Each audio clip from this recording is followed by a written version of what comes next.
to go in the opening quarter. Sanders pressure off for the fake and throws another interception.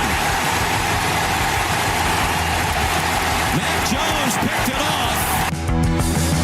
Welcome to Sikkim 365 Radio. This is Brown right here. Stops, scoops it up and in. Wow! Oh my God!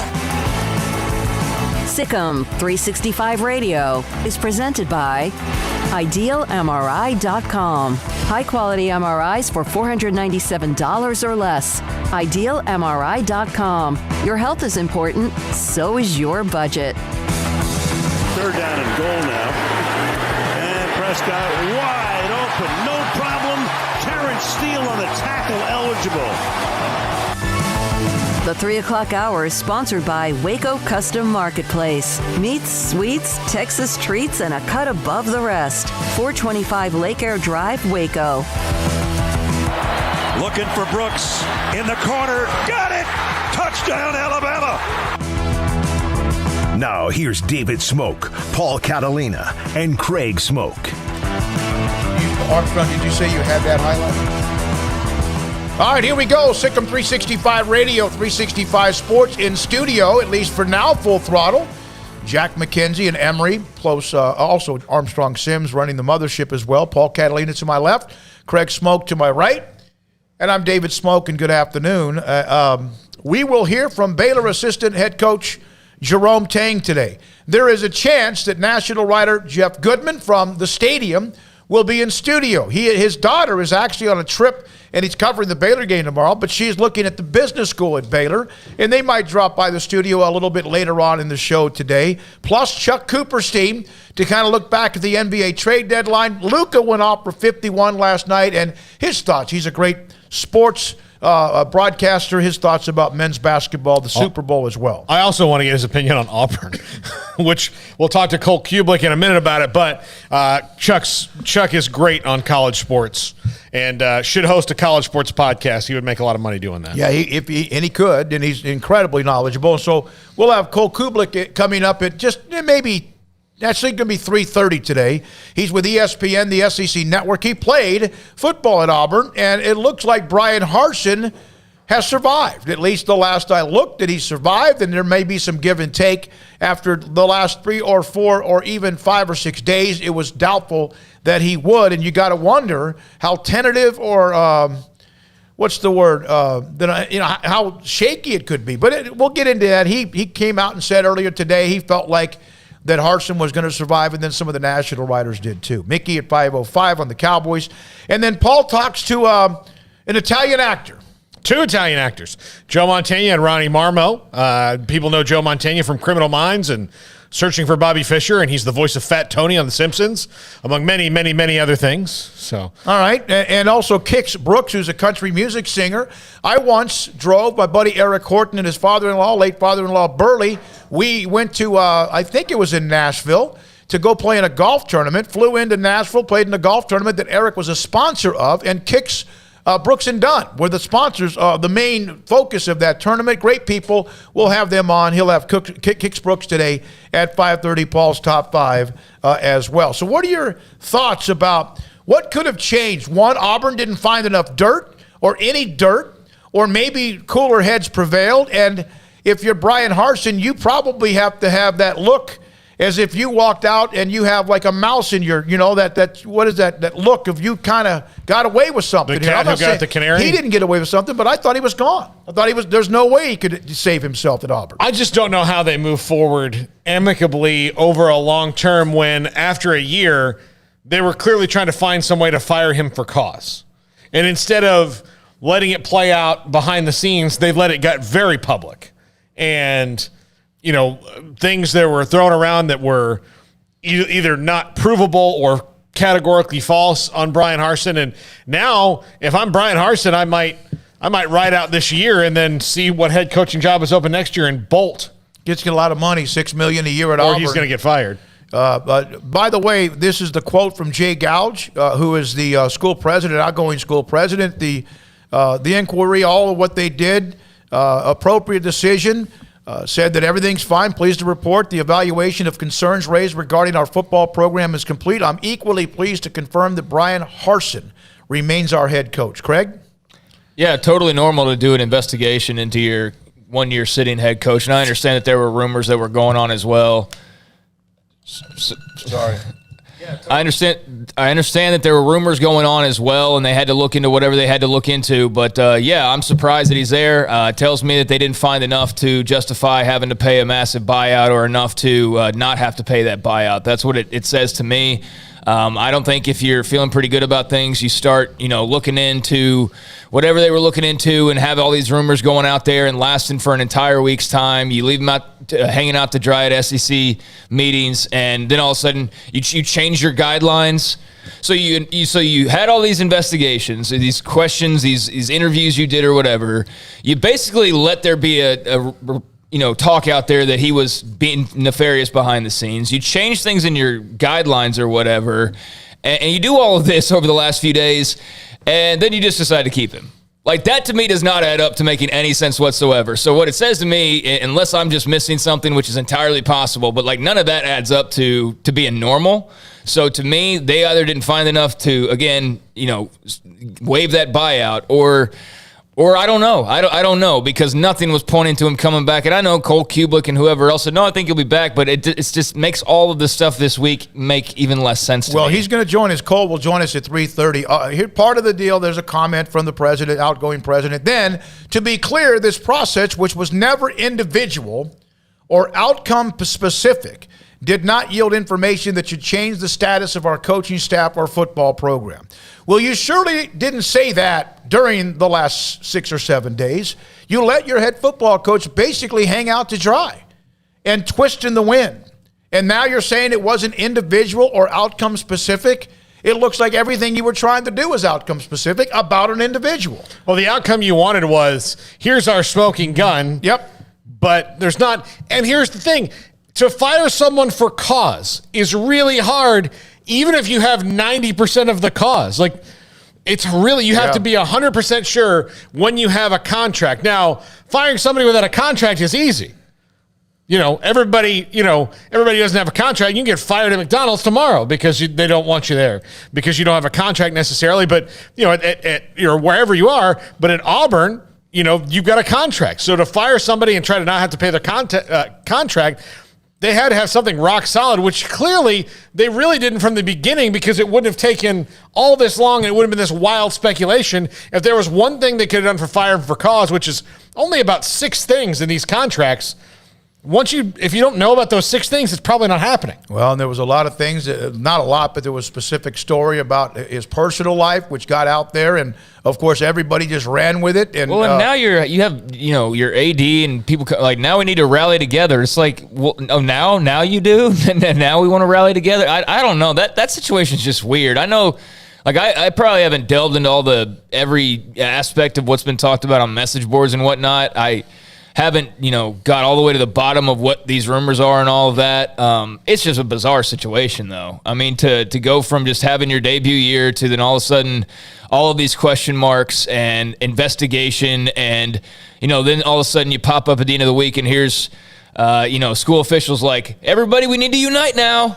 What? Everybody's trying to tear this dude down for the last 4 days. So I know it wasn't all Auburn fans or all Auburn people, but it sure felt that way almost, because it did feel like he was, on the edge of a cliff basically. And it was just a question of whether, there was going to be a buyout parachute or if he was just going to fall straight to the ground. And that was like the only question it seemed like. But I'm happy for him, not knowing what the hell's really going on, quite frankly.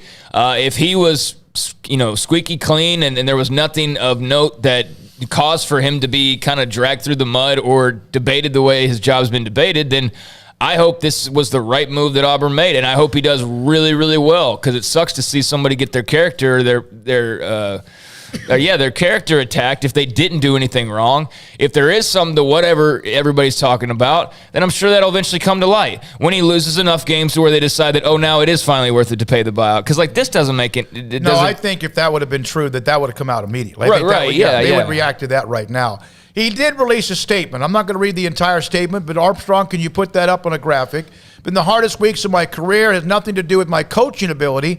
Personal attacks on me, my family went too far and were without justification. The resolve through this experience has been incredible. Fortunately, I'm going on. We saw and felt the worst of the worst in some people. We will always be grateful for the support of so many through a very difficult time. Players, staff, Auburn family, many others. I know I am as a husband, father, football coach, cooperated fully throughout this process. And down at the bottom, he said he's confident we can get there as far as to try to get this place back together again. I'm proud to be your head coach. Appreciate the opportunity to lead the incredible group of young men in our locker room. War Eagle, that's from Bryan Harsin. Now, I'll tell you this as well. There were some former players chirping, and there were, of course, those who had been fired or moved on or they left on their own. You know, if you listen to all of them all of the time, you're going to always find somebody complaining. Players, and one current player said, listen, we're getting rid of the cancer. Now, that doesn't mean 20 players is cancer. It also could be just the transfer portal that's going to happen. But sometimes it's the ones who remain who could probably tell the right story of the ones who decide they don't like that they're being yelled at or pushed or criticized or not playing time. So, and there's also that side that has a story at times, of course, as well. I don't know. Bryan Harsin definitely got a big old flashlight shined on all the rats in his program. I mean, from players who came out after the fact to disparage the way that, he coached or they practiced or, whatever complaints that there were, to boosters. He saw right through a whole hell of a lot of people down in Auburn, Alabama throughout this week. And so that'll be interesting, to kind of see how that relationship continues on with players, boosters, and whoever else he knows probably had a mark out for him. And I'm not directly referencing the specific rumors that was kind of like the lightning rod. But yeah, I'm sure that they feel confident in whatever they looked into and don't have to worry about it. But man, I would not feel great just because everybody's like, all right, we're good now, that it's going to be good. I can't imagine that most Auburn fans feel that way. But if Bryan Harsin deserves to be the coach at Auburn and deserves to do his thing, I hope he does it well after going through that. Baylor will announce the date for their green and gold spring game, April 23rd. They will, again, kick off their spring drills, as a lot of college programs will be doing over the next few weeks as well. Pro Day, Saturday, March the 30th. Former players get a chance to showcase their skills, even those who have been to the Shrine or Senior Bowl or the Combine or not. And then, the green and gold game will be on a Saturday, April the 23rd. Now, let's see here. The men's basketball. Last night, Duke played Clemson, and there was a breakaway based on a steal, and this story has kind of gone a couple of different directions. This is Duke playing Clemson last night. A player from Duke got the steal, and then all of a sudden, it's David Collins from Clemson that tracked down Wendell Moore Jr. Again, you see the breakaway. He goes up midair, bam. I mean, it could have been all sorts of things that happened. Thank God Moore probably has, if anything, just more scared and also a bruise or whatever else. Collins was ejected. You can see Coach K's not happy. And it was a dangerous play. And Collins, apparently, his coach had him go down. Well, he could have done anything. Broken an elbow, broken his back, whatever. Collins went down, and they had a conversation with Coach K, apologized, said it was on him. He has been suspended for 1 game. Now, I saw some that said he should never play basketball again because we know. Well, that's kind of – now, I'm of the opinion, and I want to ask you guys this question. Should a suspension based on something like that happen? You could suspend him even if Moore's going to keep playing. He's fine. But let's say he's out a week, should the suspension be a week? If he's out a month, should the suspension be out a month? Hockey, NFL, basketball, what? I don't think so, because how do you know? I mean, those timelines can shift. That's a little, yeah. And I'm glad that Collins was able to get to Coach K, apologize, of course, the wrath of Duke fans and others. Some people thought he should probably be thrown in prison. Well, look, Duke had Grayson Allen for all that time, Yes. gets suspended for very little time for also doing things very flagrantly. So, I mean, the ACC rules are what the ACC rules are. A game seems light, but again, that's the rule for a flagrant foul, and ejection is one game. So if Collins does it again, then you need to come down on him, which the ACC never did with Grayson Allen, really. It was always just a game or two, But yeah, if he does it again, then yeah. But at one time, I think we should all give somebody one momentary lapse in judgment before it's like, don't ever do this again. Yeah. Lock him up. I think a 1-game suspension is probably the minimum. He got ejected. 1-game suspension would be the minimum. Had he gotten 2 or 3 games, I would have understood that as well. Craig? I don't think Grayson Allen played dirty at times. I don't know if he ever went off like that, just straight darted to a dude and intentionally never even went for the ball and just knocked him on his ass. That was dirty as hell. And I don't think the guy should be thrown out of the playing basketball ever again. But I was awfully tempted last night after first reviewing it to look at their schedule, see they had 7 games left, and say, hey, you're not playing into the postseason. Seriously. I mean, because what would have happened if that dude would have broke his neck? Yeah. And I know there's the odds of that happening are, look, people lose their cool, so I'm somebody would probably have to be in a group of people and hear both sides to come to a determination, not just on my own, because my own emotions after seeing that last night would be, yes, sit his ass down for the remainder of the regular season. And really, teach him. It's a 5th year dude. It's not like he's brand new to the game and just some freshman who's, I don't know any better. No, you knew exactly what you were doing. You got pissed because you got stripped and you ran down. And instead of just letting the dude make the bucket like he was going to make, or even trying to make a play on the ball, you just went dirty street ball. And there was no place for that last night in that game. I know the tension's rising and all that, but just because you got embarrassed, don't try to take a dude out. That was garbage, and I'm glad that he apologized to Coach K or whatever. Good, he should have. He absolutely should have done that. So, I mean, 1 game, that seems a little light to me. Even if he was super cordial after the fact and let it be 1 freaking game for that, well, I don't know. I'd say at least 2, but I'm glad that they smoothed it over. I'm glad that, no major injury came out of that, because that was a dirty, dirty play. The reason why maybe it should be longer is because it could have created a brawl. And then other people get ejected and get fined and whatever else. He did mention he was going to go for the block. He lost control. He was too close. Now, he did not go out for the block. He might have wanted to. That might have been truly his intention, but at least catch him on the way down. Try to stop and catch more on the way down. He gets a 1-game suspension, was ejected, and thank God nothing worse happened. Everyone did a good job of keeping players off the court and away from anything, because I'm sure there are some things that were more volatile. Could you imagine, and again, I'm not using Texas or Texas Tech, but in that environment that was in Lubbock, if something like that had occurred in that game, as high as tensions were, who knows what would have happened, because just people get emotional over something like that. It was enough of a surprising moment that, a lot of people said, well, why didn't Duke's players start swinging right away? And if you look at I can't, who was that was right there? Forget what player was standing right there. He puts his hands on his head because he's in shock, because nobody was, even if you're expecting a hard foul, you weren't expecting that. And I might have gone for the block. Shut up, dude. You shoved him in the hip ass area. So you were not anywhere close to the basketball.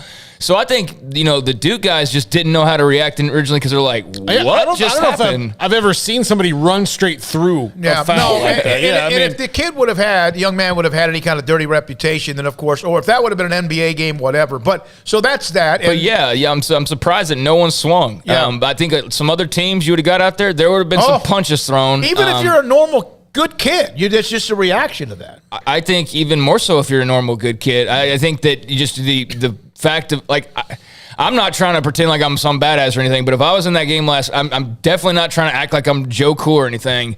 But I'm trying to figure out a way where I'm not swinging on somebody in that situation if I'm down in that scrum with those guys, and how my teammates wouldn't either. So, yeah, I'm surprised that didn't occur. I think it was just because guys were in shock. I think that they were so surprised by what they saw that they just paused everything for a moment and prevented that from being the case. Because in a lot of other situations, and if that had happened in Lubbock that night, that would have gone off the rails. Real could have bad. gone off the rails either way. Here are some chat room comments on Harsin. Cole Kublik is going to join us at 3:30. War Eagle from Bob. Bryan Harsin is a man. I, for one, hope he's an Auburn man for a long time. Joey Foster, just so glad to be here. Bob Williams, the BOT Board of trustees, and boosters as a whole can kiss my whole arse. Ryan, I think Harsin, Oklahoma fan, is a good coach and had a big upside. From Joey, Harsin, you are the weakest link. Goodbye. Bob, Joey, you are a fool. God, you guys are so fun. Papa, Harsin, it was the worst experience of my life. The worst of the worst attacked me and my family. Sad situation. Joey did say that. And then Paula said, happy Friday. Thanks a lot. And then Papa, Harsin should quit on Friday night right before their first game. And from Wouldn't Bob, that be I don't disagree, Papa, as far as that. And then one more thing, little smoke off the radar topic. What happened with the Clemson basketball player? Well, that's what we just brought up. Off the radar is on Tuesdays and Thursdays. And Bob Williams, David, it's pronounced President Goosh. I believe he said Goosh. Yeah, Goosh. And then also, let's see here. From Bob, they did the same thing to Tommy Tuberville at Auburn.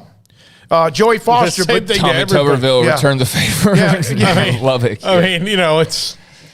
Joey, didn't Auburn have several players and coaches leave? I mean, yes, he did, and some of them maybe needed to leave. Some of them left, just like you see good kids from all over the program, young men leaving, women, programs, transfer portal. Yeah, and then Bob said this. Go ahead. It's funny to me that Tommy Tuberville, this happened, and he's like, you know what? I'm going to get out of college coaching. There's too many snakes here. You know where I'll go? The Senate. Yeah.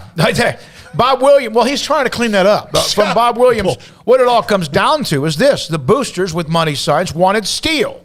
The AD went a different direction, and they were offended by the black man going against their wishes. Wow, Bob. Was that? That's from Bob. On who? I didn't hear it, though. I heard the only second part of it. The AD went a different direction, and they were offended by a black man going against their wishes. Oh, okay. From Jeff Grimm, I heard Auburn just hired Mike Shula as offensive coordinator. Stop, Jeff. Stop. All right, so that's from some of you. Malzahn loving it at UCF and Orlando. Welcome to the Big 12, Gus. And then, Joey, I think that was in the heart of the moment play, frustration, but I think one game suspension's fine. And then Bob goes, that's an assault with intent and a thug. Like I said, if you watched it last night, you definitely think that way. If you wait less than 24 hours, you hear, oh, well, he talked to Coach K, and it kind of settles down and you get out of the heat of the moment. But in the heat of the moment, I'm like suspending the rest of the regular season. That's BS. Right now, I'm like, one game only? Okay. I'd go more than one single game, but I'm not trying to see the kid never play basketball again either, So that's why you don't make decisions in the heat of the moment. But, yeah, that was certainly at the time But like I said, the ACC has a rule and a precedent, and I use Grayson Allen. None of his fouls were that bad, but he did the same thing 3 times. Yeah. And he got suspended the same way. Could have torn an ACL. Well, he did. I mean, he hurt 2 different guys and were out for a couple weeks when he did it. So yeah, not denying he was a dirty player. But so it wasn't that guy said, "I see your 3 trips, Grayson Allen, and I raise you a train." No, but from Papa, if he did it in street ball at the park, we all know what would have happened. Now, there would have been a fight. Yeah, there would have been an actual fight that time around. Yeah, there wouldn't have been any standing around. From Joey Foster to the break.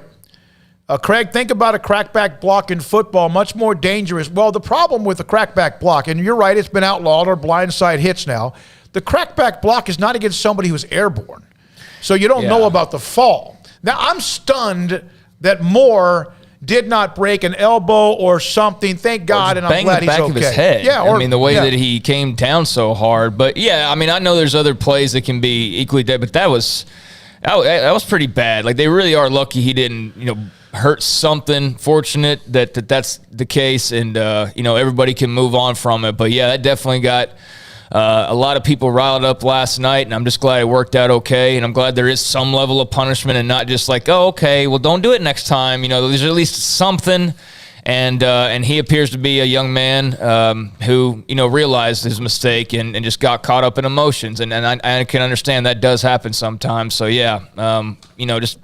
Let's cool it a little bit the next time. No, I think you don't wonder if it maybe hurts him and how he plays the rest of the year just because of being tentative. Steve Snook on the chat room is sending 2 pizzas from Marco's Pizza to our studio today. Some chicken wings as well. Steve's the one who left Florida back a couple of days ago. His father had been ill. Drove 13 or 14 hours, Father made a nice recovery the night that he was there, and then last night kind of took another turn, and then this morning things are good. He's battling things that happened. Parkinson's, I believe, is what Steve told me. Steve, you're a gem. We appreciate you. Yeah, Steve listens to us all the time from the 419 out of Findlay, Ohio. We appreciate you, Steve, for that. You didn't have to do that, but thank you. And also our sponsor, Marcos, thanks you. Definitely sending positive vibes. I know people get tired of hearing sometimes the thoughts and prayers, but definitely whatever it is that I usually say positive vibes, so I'm definitely sending a lot of those your way, Steve, and to your family as well. When we come back, Cole Kublik, he covers Auburn for ESPN, also the SEC Network, but he played there. His thoughts about Bryan Harsin and all of what's happened in the last week and really what they came to today. What happened? Next on Sikkim 365 Radio. BetUS.com. The Super Bowl is Sunday. You've got 2 days to make your bets for the Super Bowl and go to BetUS.com. Just $50 will get you a 125% bonus on cash with promo code Sikkim100 or 200% on crypto with Sikkim200. Those two promo codes will get you started at BetUS.com, the 3-decade leader, and they've got action on every sport around the world. So if you want it, they pretty much have your game at BetUS.com. So use our promo codes Sikkim125 and Sikkim200. Save big during the President's Day sales event at Allen Samuels. The new 2021 Chrysler 300 has total values of $3,000 or 0% for 72 months and $2,000 in bonus cash. First responders get an extra $500. Shop their huge new car and truck inventory for power, performance, style, and reliability today from Allen Samuels in Waco at the President's Day sales event going on now. Come by. Let's be friends. See dealer for details. All offers have credit requirements.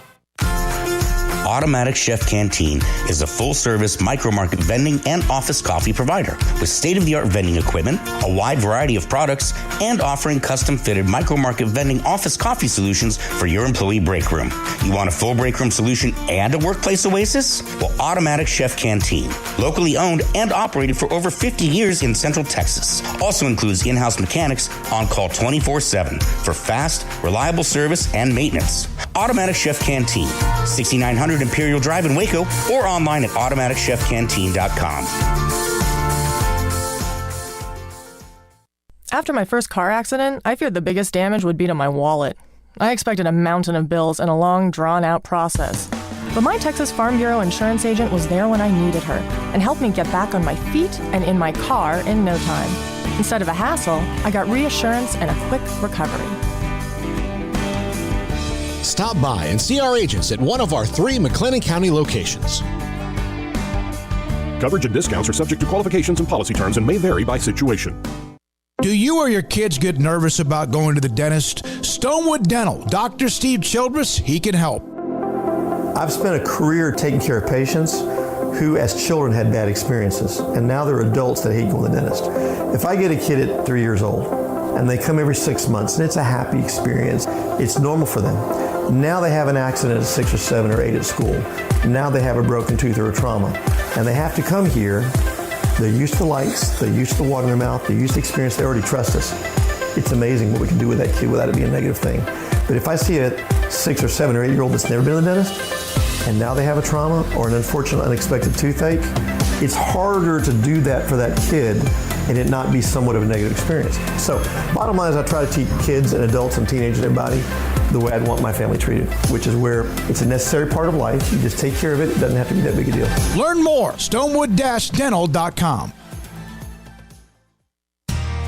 How did Edward Jones become one of the biggest financial service companies in the world?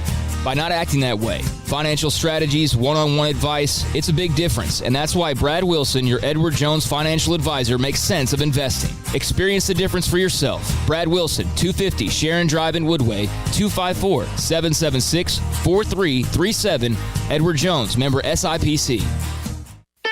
Don Humidor, your home with a 48-foot walk-in humidor with the elite cigar brands from around the world, including the #1 cigar of the year, Aging Room Cuatro Nicaragua. Plus, they have the great brands like Macanudo and Artur Fuente, Rocky Patel, Aston, and so much more. CBD, great for sore muscles, aches and pains, sleep, Vita Dreams, and anxiety, mild depression, general health and wellness. Their staff very knowledgeable on the subject. If anyone is curious about CBD, ask Carol and Ashley. Don Shumanor in the Townwest Shopping Center off Valley Mills in Waco. Baylor University is where lights shine bright. So, let there be light. Let there be roommates and teammates, scholarship and championships. Let there be fresh starts and new traditions, fast friendships and lasting impacts. Let there be laughter. Let there be joy. Let there be light. Baylor University, where lights shine bright.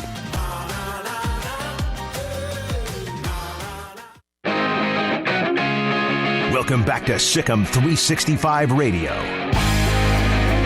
Call us on the Bet US hotline, 254-339-1122. Cole Kublik played at Auburn. He is also with ESPN, also works for the SEC Network and does other media as well, and he joins us on Sikkim 365 Radio and 365 Sports. Craig Smoak, Paul Catalina, and I'm David Smoak. Cole, thanks for your time. Especially, I'll tell everybody, you're doing a little babysitting today, a little work with the kids, so we appreciate you doing for that. So, did Auburn hang Bryan Harsin out to dry? And on top of that, does he have any power left, or does this actually make him stronger? I think it has a chance to make him stronger. That'll depend on results on the field. I think that's the only thing that can really change it. And we've seen this before with Tommy Tuberville, folks familiar with Jetgate, when the Auburn athletic director, Auburn boosters, used a booster plane to go to Louisville and try to steal Bobby Petrino from Louisville to come be the next head coach while Tommy was the sitting head coach and still had football left to play.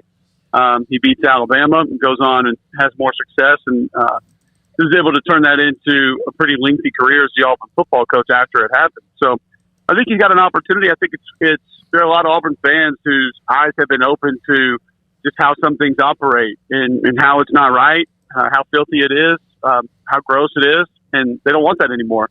So they would probably like to see a guy that stood up for himself, stood up for his family, stood up to the university, or at least people involved with it, and said, no, I'm not going to run. Because first off, there are a lot of coaches that would have said, listen, get this thing down to 8, 10, 12, and I'm out. I'll take my money and run. Harsin didn't do that.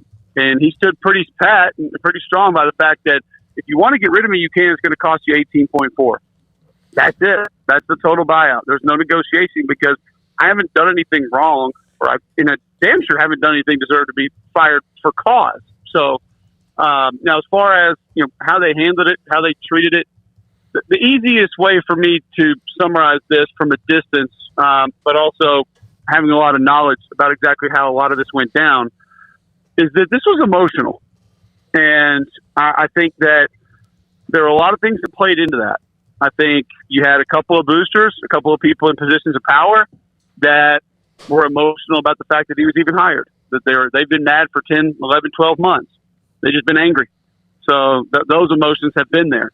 Derek Mason decides to leave, and that exit interview doesn't go well. He doesn't like Harsin. He has bad things to say. That gets everybody riled up. Emotions come out again. Former players that have left to go play at other places, most of which didn't really contribute or play. Exit interviews don't go well. They're mad at the coach. Who knows why? He was mean to me. He told me I wasn't good enough to play. He didn't start me. However you want to spin it. People heard that and said, oh, this guy's a terrible person, and emotions start to get turned up again. Well, you utilize all those emotions and you turn them into forcing yourself to believe it's time to get the guy out and that you can. And then you present those emotions to your legal team. And as we all know, emotional ideas and ideology don't necessarily match up with the law. And legally, I would assume that team probably looked back and said, yeah, we can't fire anyone for cause just because people don't like him or they're mad at him or they think that he gave them a raw deal. So, unfortunately, that led to other things being turned up on social media, things that I've decided not even to go into, and that's kind of where we stand now. But I think a lot of folks learned a lot about the character of Bryan Harsin with how he was able to sort of deal with this, stand up to it, not back down, and put up with a lot, honestly, through the media in the last 7-8 days. Let's fast forward to around Thanksgiving of this year and say Auburn's not all that much better. Say they're maybe 2 games better and the animosity is still there. Do the same people crop up and say, now it's time to fire him? Some of them most likely will, because as I stated before, those guys didn't want him there in the first place. and they thought that it was a mistake even bringing him in. Which, when the hire was made, I thought that's one reason to me that it was a good hire, is because got out of the good old boy network, and didn't hire somebody's buddy that's going to have brunch with them every Sunday and have a bourbon with them every Saturday night after the game. Whatever. I don't know what these people want, first and foremost. Like, I don't. I understand if you want your name on a building, like, that's great. Like, go have the David Smoak weight room center facility, whatever, if you want to do that. Like, that's cool. Give $100 million and you can have that. But these guys that want, quote, power and, quote, control, I just always wonder what they want. I just, do you want to call plays? Like, do you want a headset? If I was the AD, it'd be the first conversation I had with the big players. I'd say, I need you to line up for me right now exactly what you want. And we need to have a conversation about that, because I'm going to be able to meet a lot of those needs. I'm not going to be able to get to some of them. Some of them we're going to have to meet in the middle. You want a headset during games? That's cool. You can have one. We'll get you one in your suite. Now, you're not going to have a microphone to be able to communicate back with the coaches, but we'll let you listen to what they have to say during the game. Do you want a locker? Okay, well, I can't get you one of those in the locker room, but I can have you a replica locker built at your place of employment. When you go into work every day, that's where you can change clothes, and that's where you can get ready for work. You can act like you can even play the fight song over the loudspeakers and act like you're running out to the stadium every week. Do you want to have brunch with the coach every Sunday after games? I can probably get you that 4 or 5 times. I don't know if I can promise that every Sunday. So do you need a good morning text from the coach every day? I might be able to get you 2 or 3 a week, but I can't get you 7 days. So I just don't know what they want. Yeah. And it's frustrating to see and frustrating to hear, because I don't think it's black and white. This whole control and power and run the organization, no one really knows what it is. I'm not sure those people even know what it is. They just know they got a lot of money, and that money usually gets them the answers that they want to hear and doesn't have a lot of people telling them no. And then all of a sudden they get into a circumstance like this, and it becomes a little bit more complicated. Cole, in terms of the on-the-field product, obviously is not what people wanted either this past season. They brought Zach Calzada in now through the transfer portal, but obviously lost a lot through the transfer portal as well. Just in terms of looking back at Auburn 2021, what were your thoughts on the team? What went well? What did not go well? And what do you look at Bryan Harsin and say, like, okay, that this has got to be better in 2021 for things to go a little smoother? Yeah, there's still some talent upgrades that are needed. And we could say that about 120 college football teams. Yeah. So that's fairly obvious, but there are some desperate needs of talent upgrades on this football team. Offensive line would be the first. Wide receiver would be the second, if I was sort of judging by where positions needed to be upgraded their talent the most. But the good news is, last year you showed some flashes that offensively, when the offensive line could protect, that things were going to work. You did develop a couple of guys and make them into pretty good players last year. If you'd have told me that John Samuel Shenker just had the most productive season of any tight end in Auburn football history, I wouldn't have believed that going into the year. But he did. He had more receptions, more catches, more touchdown catches than any Auburn tight end in history. And there have been some good ones. Andy Fuller, Fred Baxter. There have been some. Robert Johnson was a good tight end. There have been some good tight ends that have played at Auburn. Bill Bletzenkirk, and he just had the most productive year ever. So I think you saw what Tank Bigsby can be when he has everything in line, when he has everything in order, when he wants to be great. But it starts up front. And that offensive line's got to become more consistent. They're going to have a quarterback that obviously can help them make plays, but is also consistent. And that was the thing with Bo Nix last year. He'd be really good for 2-3 series, and then all of a sudden he'd give you some of those just major head-scratching moments when you just wondered, what in the world are you seeing, or what are you thinking? And they did calm him down. That's the weird part about Bo Nix leaving, is he improved last year. His pocket presence got better. He didn't bail on protection near as quick as he did the previous year. So there were some things about his game that were actually better. So, defensively, sometimes things were good. I allowed the Alabama game for 3.5 quarters, Mississippi State for a half, and then things were really bad, like the last drive against Alabama in overtime, and then obviously the second half against Mississippi State. So there showed some signs that things could go well and that things can be better, but then they also showed some signs that looked similar to what it had been the previous year or two. So I think if you're projecting out towards this year, quarterback play is going to be big. Finley or Calzada, whoever it is, just got to be consistent, got to have an understanding of where to get the football, when to get it out. The offensive line will have experience. Brady Council's played a lot of football. Nick Brahms has played a lot of football. So those guys coming back helps. Austin Troxell's been in the program for a while. He's been banged up, but he's been in the program and played some. So they'll have experience, but those guys just haven't been great. I'm not going to sit here and pretend like they can go win the Joe Moore Award because those guys haven't put together a lot of great football in the time that they have been there. And you got Tank Bigsby. You should be able to build everything offensively around Tank Bigsby. But I don't know who the receivers are going to be. You've had 3 hit the portal this year that were productive for you last year. You have one receiver returning that had double-digit receptions last year. So that's going to be a problem.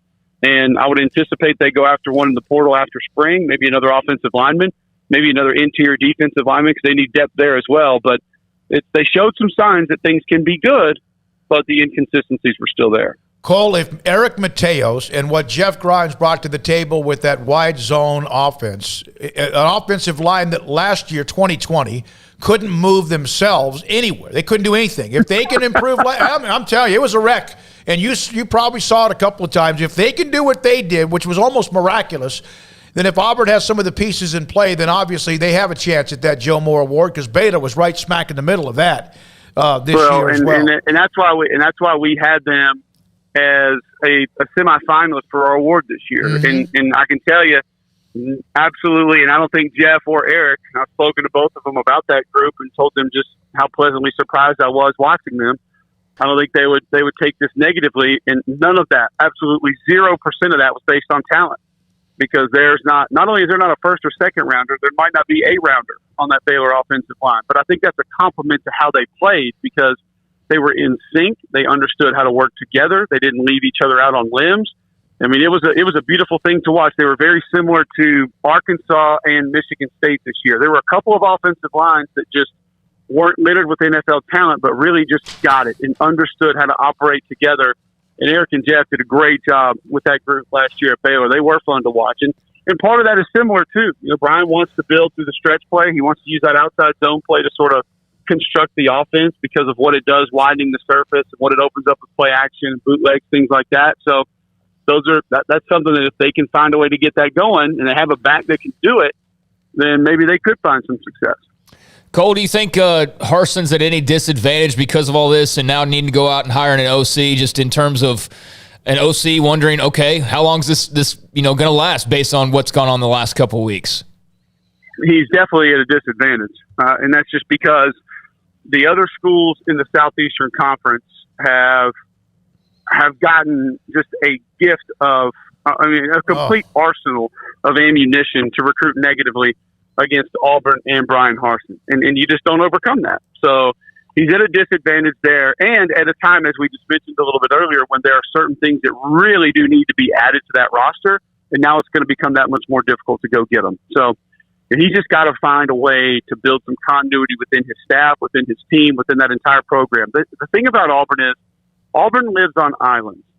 There's an athletic director island. There's a team island, player island. There's an AD island. There's a head coaching island. There's a booster island. There's a board of trustees island. Very rarely are there bridges that are intact or operational between those islands.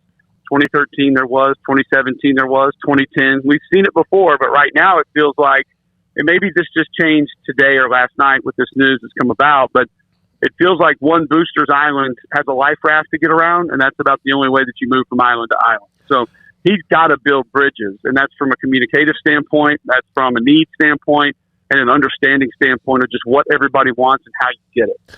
Cole, when we have any other thing like this with head coaching drama, no matter what sport, and we go down the list of what boosters may want, we're just going to play that early part of your segment because that was brilliant. Have you ever had a cat? Have you ever owned a cat? I had a roommate that had one at one time. I've been around them. They want that little chin scratched a little bit, and they'll start to purr. That might be also something that we could list to that as well. It's almost like that's what some of their egos need that. Just a little attention. Yeah, a little bit. No, I think it's a good analogy, though. Boosters are not dogs that give you affection automatically. No. Boosters are cats where you have to earn it, and you don't know if you ever really have it or it's just because they want the food. And if you leave and you come back from a trip and they leave, they don't want you there, but when you leave, they want to make sure they leave some poop on your pillow just to make sure you realize it is about them. All right. Hey, man. Auburn left a lot of poop on Bryan Harsin's show. I'm glad he's safe. I really do. It was a hit job, man. It was I am too. Oh, my God. Cole, thank you, buddy. Appreciate your time. Thanks for your time. Absolutely. Do it again soon. Kublik, good stuff from Auburn. I mean, that's some true serum there. Now, not everybody's going to agree with him, and that's fine. A lot of those of you who are Auburn fans, not just Bob, but a couple of others, love what you heard. Pretty much everything you heard. He came firing out. Look, there are two things I believe that happened. One, what Cole said, that they did. They didn't want him from the beginning. Then he had the cardinal sin of being average in his first year. And I guess slightly below because they lost the bowl game. And then also having Alabama on the ropes and letting them off the hook. And they played them off their heels. I mean, Alabama was dead to rights. And so there's that as well. Good luck to Bryan Harsin. And like he said, he also gave them opponents, every one of them, fuel to light any kind of ammunition or weaponry towards Auburn when it comes to recruiting as you could possibly have. I mean, yeah, they lost the bowl game, but the part about losing the bowl game was that was their 5th straight loss to end the season. That's where they really got sideways. They were in a free fall. They just absolutely plummeted the second half of the season. So, yeah, we'll see. I mean, hey, if you're a big hotshot OC and Bryan Harsin comes calling, typically you see Auburn calling, you're like, hey, it's Auburn. But it's a little different now if they call because so let me Google Auburn football real quick, see what's been going on lately, what I'm walking into. Oh, is this a one-year deal? Yeah. Am I going to be why do you want me to sign a 3-year contract when I might not be here in, 11 December. months? Yeah. So that will be difficult. Somebody will be up for it, but they did self-inflict, some damage to themselves. Those boosters did. So yeah, it's going to be a tough thing to navigate. At least it's cleared up now, and what is what in terms of he's there, he's going to be there at least for next year, and then all bets are off after that. But at least there is some clarity today, because I know the last week had to have been hell for Auburn fans, just wondering what in the heck was going on and who might be their head coach. Imagine what it was like for Bryan Harsin and his family. Well, yeah. I woke up today and saw that story, or I saw it as it trickled in this morning. I was surprised. I thought it was going to end up the other way around. I'm shocked, yeah. All right. Now, when we come back, Jerome Tang, Baylor assistant head coach, men's basketball. They host Texas tomorrow morning. Women at home against who are they playing tomorrow afternoon? They're playing tomorrow afternoon. We'll have Jerome Tang and then Chuck Cooperstein on many things, men's basketball, the Auburn story, and also the NBA. Luka lit it up for 51 last night on the same day they traded Porzingis. This is Sikkim 365 Radio and 365 Sports. The pavilion at the Carleen Bright Arboretum in Woodway offers the perfect backdrop for your upcoming events. Bring the outdoors inside, large floor-to-ceiling windows, spacious 10,000 square foot main hall. The pavilion allows outside caterers, complimentary audio visual, and holds over 360 guests for a seated event. More if it's not something where you have to have tables and chairs or a bunch of them. Making it the most flexible, ideal location in Central Texas with what you want. When it comes to competitive rates, the pavilion at Carleen Bright Arboretum is ideal for galas, fundraisers, conventions, banquets, corporate meetings, weddings. Who knows? If you want to hold something, they have it for you. Lock it in. Go to discoverwoodway.com. This is your 54th District Judge, Susan Kelly. Appointed to the court by Governor Greg Abbott, I've worked hard to manage and move the docket, even during COVID. Board certified in criminal law by the Texas Board of Legal Specialization and past president of the Waco Bar Association, you can be sure I apply the rule of law and deliver justice for all. Early voting starts February 14th, so be my Valentine and vote for justice. Keep Judge Kelly. Political ad paid for by Susan Kelly from McLennan County Judge Campaign. 1, 2. I'm in love with a man named Rudy. I'm okay with that. He knows exactly what I want. He keeps me coming back. Cooks breakfast, lunch, and dinner for me. Does the dishes too. I'm in love with a man named Rudy. Last name Barbecue. It sure is easy to fall in love with Rudy's tasty oak smoked barbecue. Next in line.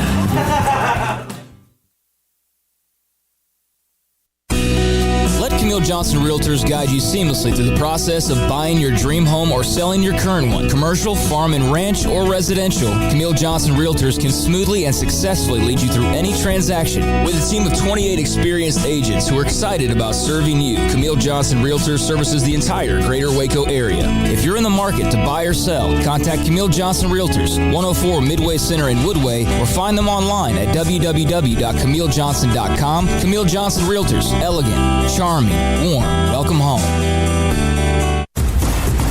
Hey, this is Bryce Petty, former starting quarterback and two-time Big 12 champion, and I know firsthand the importance of being in top shape both on and off the field. So listen up, men. If you're feeling beat down day in and day out and looking for that high-performance edge that separates the men from the boys, then look no further than the Petty Clinic Low T in Waco. Petty Clinic is a comprehensive men's healthcare clinic with an atmosphere catering to men. Board-certified Dr. Kent Petty has a special interest in offering the highest quality medical care to men of all ages. Some of the services offered include screening and treatment for low testosterone or thyroid, infertility, high blood pressure, diabetes, high cholesterol, sleep apnea, while offering comprehensive wellness exams and complete men's health lab panels. High performance men, remember, it's not just a Petty thing. This is Bryce Petty, encouraging you to reach out and Google search Petty Clinic Low T or go to pettycliniclowt.com and get your complimentary lab screening today. Riverbend Liquor and Wine, Lakeshore Drive at North 19th Street in Waco is a hidden gem. They've got a great selection of spirits, wine, and the most extensive selection of craft beer in Waco in their gorgeous walk-in fridge. And they have an amazing array of high-end bourbons like Pinhook, Weller, Buffalo Trace, Brush Creek, Hotel, Garrison Brothers, Thomas S. Moore, Hooten Young, and Bardstown. Great customer service and a convenient and speedy drive-through window. Riverbend Liquor and Wine. Find out more on Facebook and Instagram. It's plain and simple. Waco Custom Marketplace is the one-stop shop for what you need for tailgating, from charcoal, cold beer, and wine.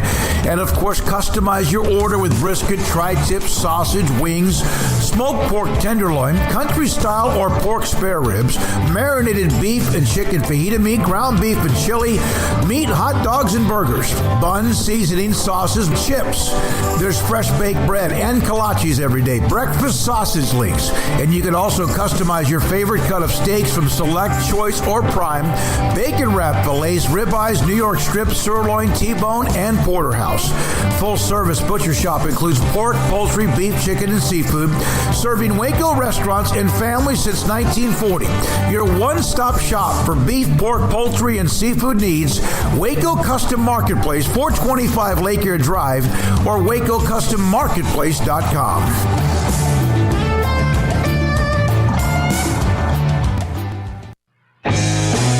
Welcome back to Sikkim 365 Radio. Have you subscribed to our YouTube channel? Search 365 Sports on YouTube.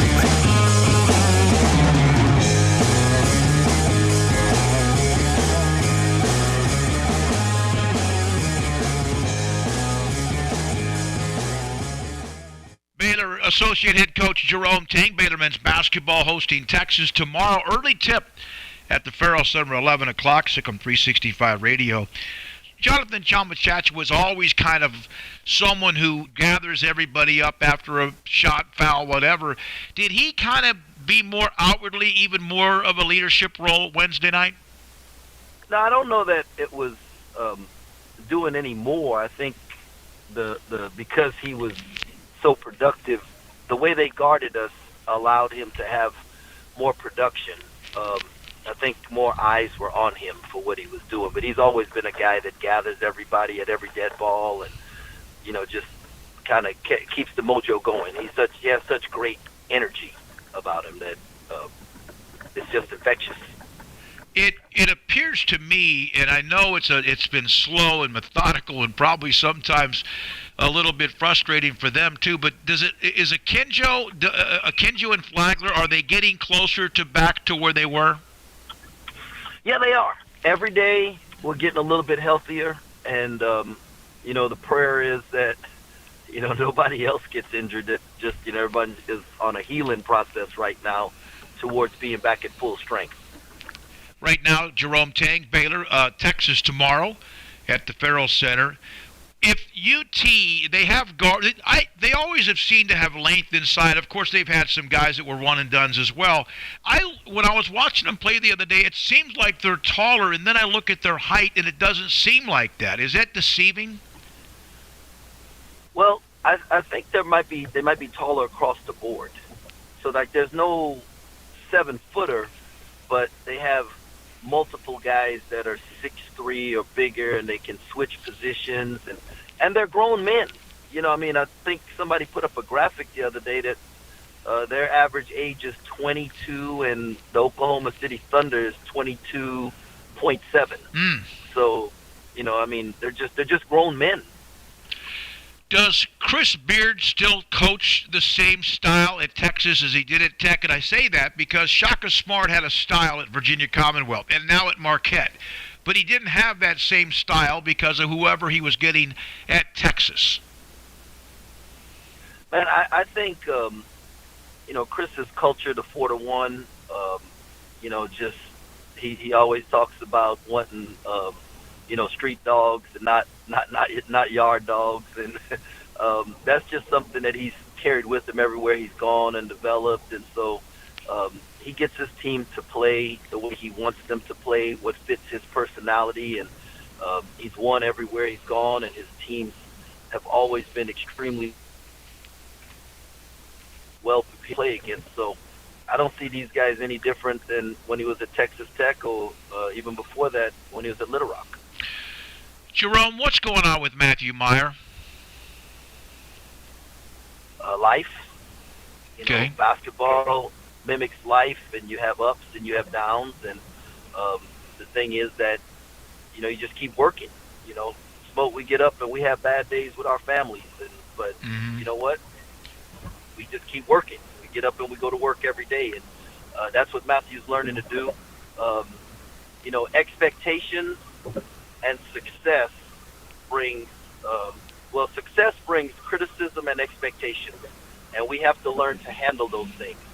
And Matthew is learning how to handle them in the midst of not needing some outside people's expectations of what it's supposed to look like. But as long as he keeps working and he keeps his hands on the rope and he keeps doing, the right thing and moving forward, it's the end result that will show, and whether it shows this year or a year from now, whatever it is, the end result will show. But the company that he kept along the way of this journey is what's going to be the most important thing for him. So it's life. People expect, these 18 to 22-year-olds to be perfect, and be everything that they want them to be every time out. And I think that's really unrealistic. Our job as fans, as coaches, as supporters, as mentors, is to support them on this journey and help them, make it through the tough times and help them have realistic expectations and an humble outlook during the really good times. Do you feel like because of how he matured a year ago and what he's done during the offseason as well, that he's handling this much better, even though that maybe some of the production's not there on the court, that he handles this a lot better than he would have a couple of years ago?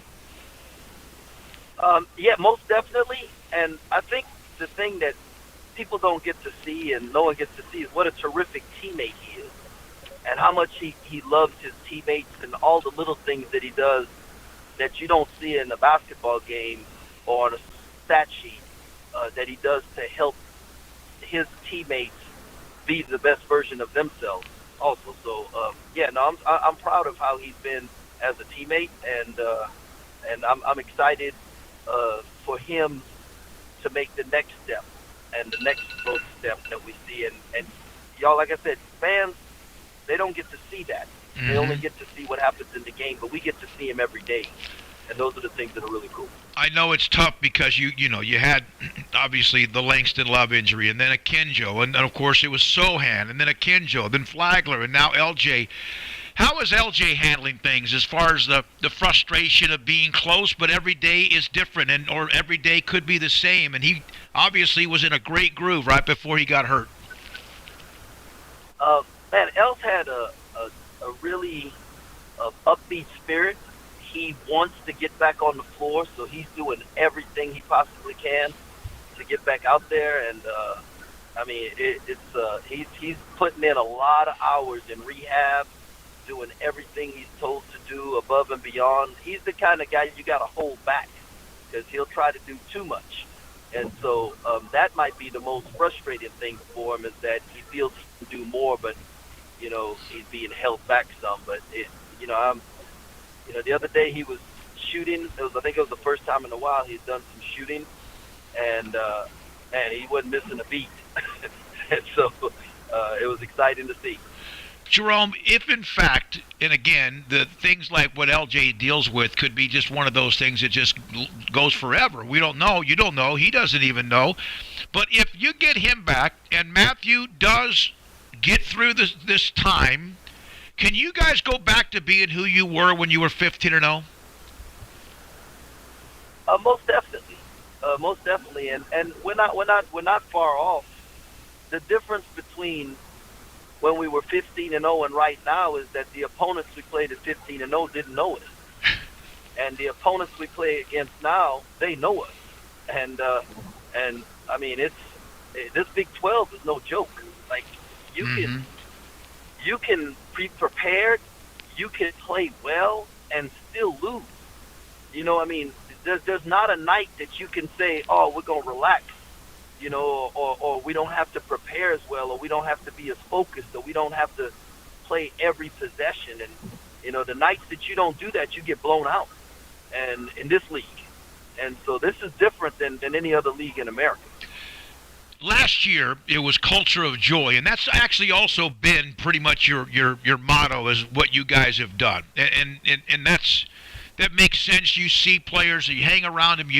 Is this team close to that same type of togetherness and chemistry and camaraderie that you've had in the past? I don't ask that because you have had ups and downs in the last 2 or 3 weeks. I just ask that because you're there every day. Well, I was telling someone the other day that, last year we didn't have a team. We had a family that had been together for 3 years. And because of the pandemic, it allowed us to have those guys for an extra year. Had the season not been shut down, I don't know if everybody comes back for last year. So we had a group of guys that they knew us, we knew them. You could tell. I mean, it was a really special thing. And now these guys we've only had together for a few months. Going on a year, and so you don't have the same kind of chemistry. You don't have the same kind of inside jokes. You don't have the little looks on their face, and y'all, there's some communication, but it is getting there. And the fact that we could do what we did early in the season, and we didn't really know each other, and we really didn't have that.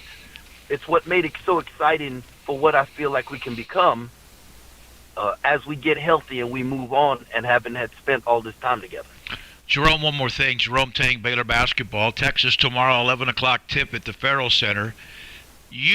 Scott blew a gasket, no question, Saturday. That's the maddest I've ever seen him. I've seen him in some of these like behind-the-scenes things, and I remember the morning or the day that you guys were in Kansas City when Perry Jones was ruled ineligible, and I saw the look on his face. He was pissed. I mean, you could tell that decision took the guts out of you guys, and then, of course, played Oklahoma that night. You went out there to kind of get him, but you kind of let him vent first. How important sometimes is it just to let it go? I think it was really important for Coach to be able to get his point across to who he wanted to get it across to, and without crossing the line. And I don't think he crossed the line. In fact, I told him, take a step back and yell as much as you want. So he stayed in the coach's box, so they couldn't give him one of those, cheap techs. But say everything he wanted to say, because those guys weren't going to tech him the second time. And it just need to happen. It's just unfortunate that we, as a staff and as a team, didn't give the kind of effort, energy, and have the kind of focus we needed to allow Coach maybe to do that earlier in the game and make a difference, in the outcome. Mm-hmm. And so, usually you get a tech, you want it to be able to change the tide of the momentum of a game, and we didn't play hard enough to even give that a chance, and that was the staff's fault, and we didn't have our guys ready to play, so hopefully we won't let them waste the tech again. I thought that even though anyone can say what they want about the call on Matthew that wasn't there, the charge and all that, and what Scott, I thought that even though the guy was not having a great day, from Baylor's perspective, that a lot of officials would have ejected a coach for coming onto the court that much, wouldn't they? Isn't that kind of some respect, even though maybe in a different way for Scott? Yeah, no, it was. You've seen guys kicked out for less, but I mean, and it was so, like you said, you had never seen that before, and so I think it probably stunned Skip and the other officials as much as anything.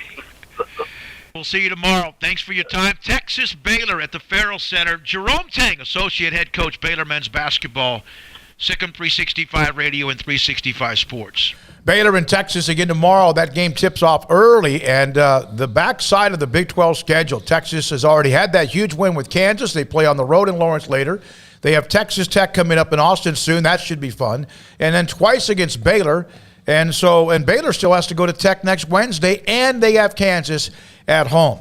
We're now joined by Chuck Cooperstein, voice of the Dallas Mavericks on Sikkim 365 Radio and 365 Sports. Coop, we appreciate you, and I know we want to get the Luka and the trade and all that. I want to start with your thoughts as a great college football mind. We just had Cole Kublik on about the Bryan Harsin surviving the onslaught, witch hunt, whatever that was. Your thoughts about Auburn and Bryan Harsin?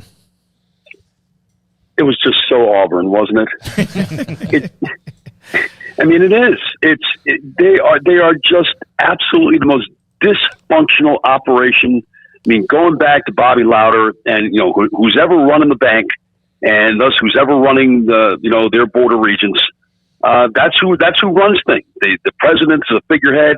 The athletic director has no say whatsoever. I mean, frankly, I'm shocked that Alan Green was able to hire Bryan Harsin in the first place. But it's clear what happened here was that there was a major smear campaign against Harsin by someone among the boosters who did not want Harsin to be hired.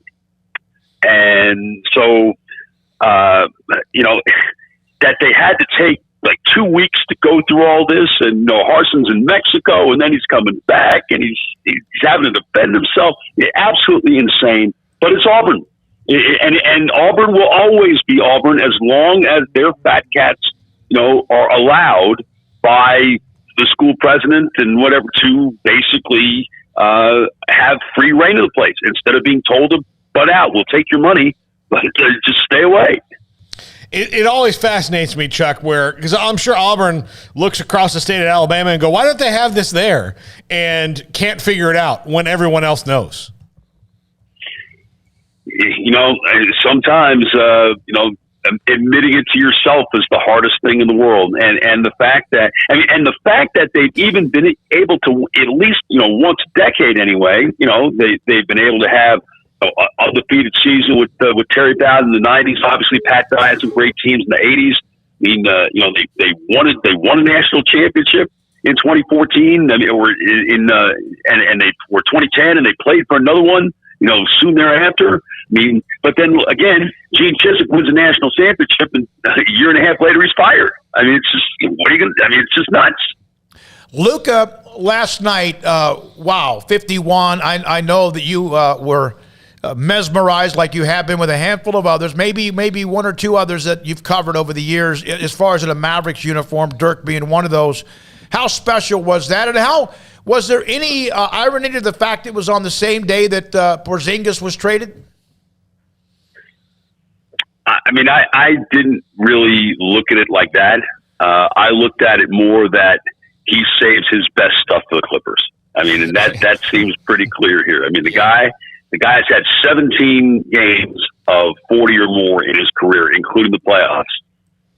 And 7 of them have come against the Clippers, with 5 of them coming in 13 playoff games. It's, and it's just the way that the Clippers play him. It's just, they're switching everything on the pick and roll, and they wind up with the Ivica Zubac on him, and that's just not good. There were some people around the Clippers who were telling me, well, they want Doncic to do this early because they think if he does it early, he can't do it late. and beat him late because he's going to be so tired. I don't know that is I mean, I guess it kind of worked last year in the playoffs because Doncic ultimately didn't have enough help in order to get it done. But it also took superhuman stuff from Kawhi Leonard for them to win that series. Okay, if Kawhi doesn't do what he did in Game 6 of that series is done. And frankly, if he didn't do what he did, in the late stages of the first quarter and early in the second of Game 3, after the Mavericks were up 19 in that one and leading 2 games to none, that series is over. Well, you know what? Kawhi and Paul George aren't there right now, so it was ridiculous to try it. Luka made him pay. It did get very interesting as the game went on because Ty Lue did go back to the small lineup that worked so well against the Mavericks last year. And he had great success with it. I mean, they got it down to a 3-point game. Now, ultimately, Luka was able to make enough plays. Maxi Kleber really rebounded the ball very well, and they wound up winning the game. So when they play tomorrow night, I'm really fascinated to see, is Ty Lue just going to be stubborn and try to do this again and think that, he's not going to make 7 threes against us in the first quarter tonight again. And he probably won't, but is that still going to be the best way to avoid getting down 8 to 10 points after the first quarter? Chuck, with Kristaps Porzingis, obviously when that initial addition was made, there was a lot of hopes about the pairing with he and Luka and what that could turn into. It didn't work out the way everybody wanted, and there was always that risk because of Porzingis and his injury history and all of that. But just your thoughts on his time in a Mavs uniform and now seeing him move on, your thoughts on them making the decision to make this change? Well, I mean, he was very good when he played, and oftentimes he was spectacularly good. He was misused and miscast, I believe, by Rick Carlisle and the staff in the playoffs last year for reasons that I'm still trying to figure out. Because if you go back to the year before in the bubble, before he got hurt, before Game 4, they couldn't stop him. So all of a sudden they could now stop him. It made no sense to me. I'm a Porzingis fan. I wanted to see this thing play out all the way. Just because I think this team is so much better defensively. Porzingis is so much better defensively. They were really a one-trick pony against the Clippers in those 2 years, and they kind of got away with it. Certainly made it interesting, but it wasn't nearly good enough to win. They gave up way too many points, let the Clippers shoot way too well, and this has become a very good defensive team. Porzingis was a big part of that. Again, you'll never know if he would have been healthy enough to play in the playoffs, but I think I would like to have found out. And then if I'm going to make a deal for him, and especially the deal they ultimately made here, that deal would have been available to them in the summertime. I'm convinced of that.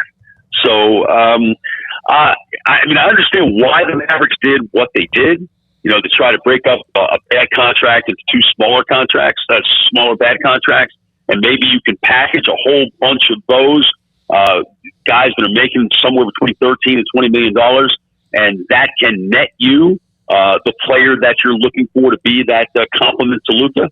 But at the same time, look, as we all know, this is only this is a cousin of planned powder that the Mavericks had last decade. Planned powder was all about having cap space. This isn't necessarily about having cap space. It's having about contracts that you theoretically can move, but you still have to be able to move them. And we'll see if the Mavericks are able to do that in order to get the player they want. Is there a player that they have there, that you would think that matches what they want to do, or the type of player they think will help Luka achieve what they can, be that guy that can be the complement? I can't answer that question right now, because I think what you need is a star who is disgruntled. Is Donovan Mitchell that guy? He seems pretty disgruntled in Utah right now, and he and Rudy Gobert aren't getting along particularly well, and he's about to hit free agency here in I think it's after next season he's free. He's a New Yorker, and he's always talked about wanting to go back and play for the Knicks, but who knows? Crazy things happen. The world changes way too fast to consider what those possibilities are. And frankly, if we do even now, it's just bloviating, and it really makes no sense. Chuck, your thoughts on the Mavs also yesterday re-signing Dorian Finney-Smith? Great deal. I mean, and so happy for him, and not just because he's a fellow Gator. That dude has earned every bit of the money that the Mavericks are going to pay him for the next 4 years.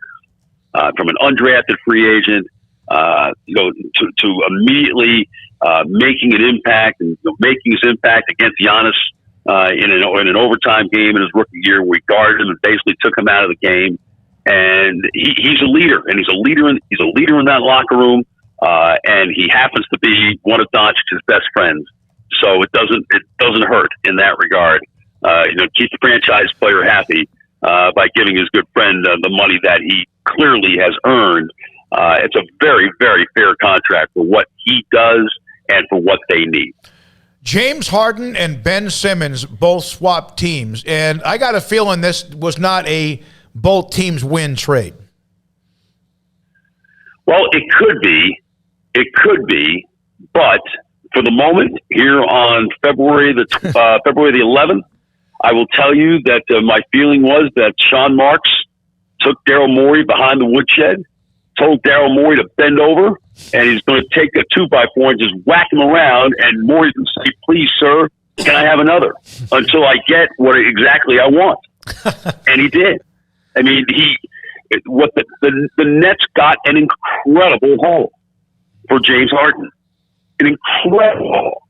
And, let's see if Ben Simmons has, his head right. And, New York is not necessarily any easier than Philadelphia when it comes to playing poorly and thinking that you're going to get away with it. It's not like playing in Minnesota or Sacramento or someplace like that.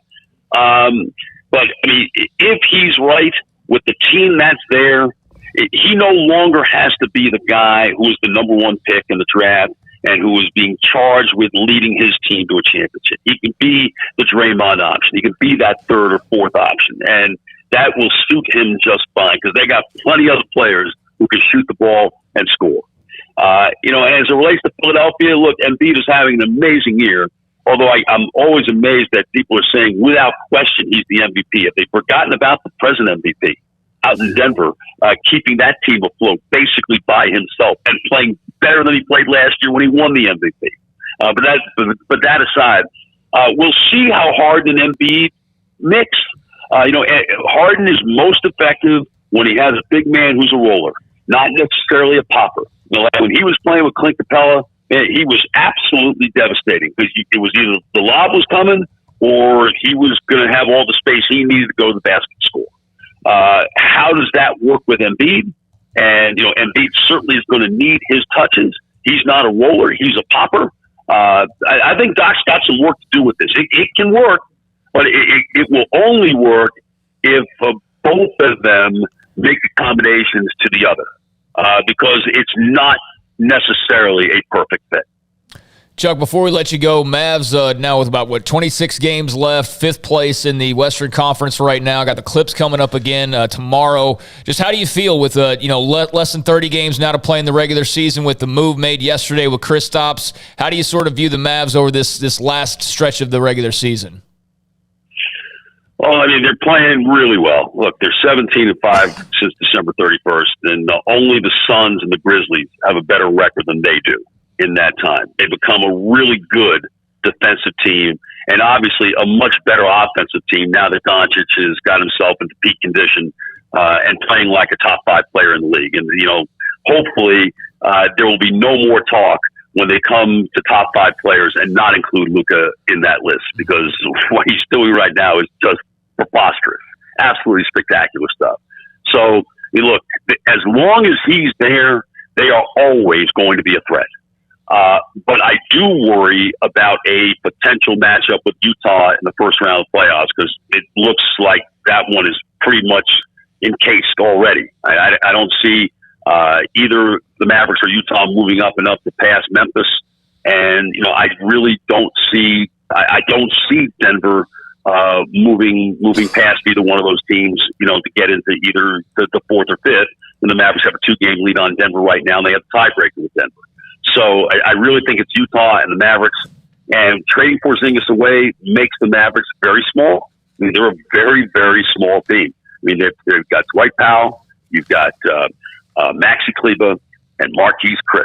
are your three playable guys. I mean, I don't think Boban Marjanovic is playable right now, given that he's barely played since December 27th. Played about 3 minutes since December 27th. How are they gonna rebound the ball? How are they gonna keep those guys if they can't rebound the ball from creating second chances and threes, which Utah obviously shoots more than anybody in the league, and the best threes come off of offensive rebounds. How are they going to be able to deal with that? I mean, that's the thing that concerns me the most. I think as the rest of the regular season plays out, I think they're fine. I think they're going to win. Somewhere between they're on a 48 win pace right now. I mean, I think they could easily win 50, which would be a heck of an accomplishment. It really would be. But the matchup right now that I see in the playoffs is a very difficult one for them. But we'll get an idea because the Mavericks play Utah right out of the All-Star break a week from tomorrow, or 2 weeks from tomorrow. And the Jazz come to the American Airlines Center about 10 days after that. So we'll kind of get an idea of what that's all like. And I think those of the 26 or so games that are remaining in the season, those may be the two games. And I think there's another game that Utah has here in Dallas later in the year. Those are the games that are going to be the most interesting for me. Yeah, Boban's never been the same since John Wick got a hold of him. So, yeah. That's exactly right. Yeah. Anything else, Paul? No. Craig? All right. Coop, one more question on college basketball. Number 1, Auburn, 6, 7, 8, and 9, 2 of those being Big 12 teams, the sledgehammer of the SEC involved in that as well. Your thoughts about college basketball? Is there the elite teams like we saw last year with Baylor and Gonzaga, or is there just a nice chunk of pretty darn good ones? I think it's the latter. I was ready to go with Purdue after watching Purdue take apart Illinois the other night and watching Jaden Ivey do what he did in the second half of that game and look like a guy who could be, a top 3 pick in the NBA draft. And then they go to Michigan last night and they just get walloped. What do I make of that? Well, what I make of everything is that everybody is capable of tossing in a clunker at the wrong time and getting beat. So your bracket may be absolutely messy, but look, I still think Baylor's going to figure it out. I think Scott and his staff do such a great job, and I think LJ Crier's got to get back and got to get right. And I think Kinjo has probably had a lot on his plate, and maybe forcing a few things right now. But I really like their team. Kansas is playing a lot better than I thought they'd play. Again, their ability inside with the McCormick and Wilson, they're pretty tough. And obviously, Abaji he's really jumped up this year to play at an All-America level. But Gonzaga's play. I love what Chet Holmgren's doing here. Finally, I thought he got off to a bad start this year. I thought he was really struggling with the pace and the strength of the game. But he's really imposing his will on teams right now. And I just love the way they play because they play so fast, and you're gonna have to score points in order to beat them. You know what? And Arizona plays like that too. They're really good out west. Obviously the Big 12 is great. The SEC is a grinder. And you can't count out a team like Villanova either, or for that matter, what Shaka has done at Marquette is really, really good. And I'm sure Texas fans are grinding their teeth and saying, "Why couldn't he do that with us?" He kind of did it toward the end last year. Would have been probably would still be the coach of Texas today had he not lost to Abilene Christian in the tournament after winning the Big 12 tournament. So basically, a very long way of saying there are a lot of teams that are good. I don't think any of them are great, which means that the NCAA tournament is extraordinarily wide open. I will say this though, David, the Thursday of the Big 12 tournament, the Thursday in Kansas City, the quarterfinals. I mean, that is 14 hours worth of good basketball watching right there. Yeah, I mean, who knows? I call it a sledgehammer. I know the SEC is really good, the Big Ten, but it's going to be unbelievable. It's great to watch night in and night out. Thank you, Coop. Appreciate it. On the call of Luka yesterday with 51 and also all the insight with the NBA basketball and also everything else in between Auburn. Chuck Cooperstein, voice of the Mavericks. Sick on 365 Radio and 365 Sports. Jeff Goodman, his daughter Talia, who's here on a visit to Baylor University, will join us, I believe, here very soon in studio. Sikkim 365 Radio and 365 Sports. Richard Carr, Buick GMC Cadillac. Got a lot of great deals going on right now over at Richard Carr, and you can take advantage of them right now. Head on over to Richard Carr and check out the deals at the dealership, or you can do so by giving them a phone call and just talking them over the phone, gauging what they've got on the lot. I can tell you what they've got on the lot is a whole lot of SUVs with a whole lot of options as well right now at Richard Carr. If you've been waiting to buy a new GMC Buick or Cadillac, you can contact Richard Carr and get on their inbound vehicle list to get your new car or truck as soon as they arrive. And buy a car or truck right now, you get 0% financing for 72 months for qualified buyers. If you're looking for a truck, they've got the GMC Sierras, available 277 horsepower engine, best-in-class cargo bed volume and head and leg room, plus a luxury interior and ride that compares to a luxury sedan. Richard Carr has Sierras in stock, with more on the way. They've also got 11 different SUV models from GMC Buick and Cadillac, dozens of trim options I mentioned earlier. They're a one-stop shop to find that perfect SUV for your needs, whether it's a fun and nimble Buick Encore or the sophistication and luxury of a Cadillac Escalade. Richard Carr has the SUV you need starting at $24,000. And they are also loaded with premium pre-owned cars and trucks. All of them go through a 172-point inspection, and they have over 10 lenders who will do what it takes to get you in a car today, as 100% credit approval is always the goal. So a lot of different options. Trust the good local people you can count on for over 20 years in Central Texas. Proud Wacoans, proud Baylor Bears. Log on to richardcarr.com today. Call now or go see them now off Highway 6 at the Imperial exit. From the first workout to the last practice, sports is an incredible challenge. Hi, this is Dan Ingham with the First National Bank of Central Texas, and we're proud to support each athlete, every parent, and our educators. From families, small businesses, to the biggest industry, we're here to help. With remarkable products like First Free Checking, we've got banking ideas that fuel big dreams. The First National Bank of Central Texas. Familiar faces making local decisions. Member FDIC, Equal Housing Lender. At Ideal MRI, we feel blessed to be a part of the Waco community. We're a small family business right here in Central Texas, and our goal is to bring down the cost of healthcare while maintaining high quality.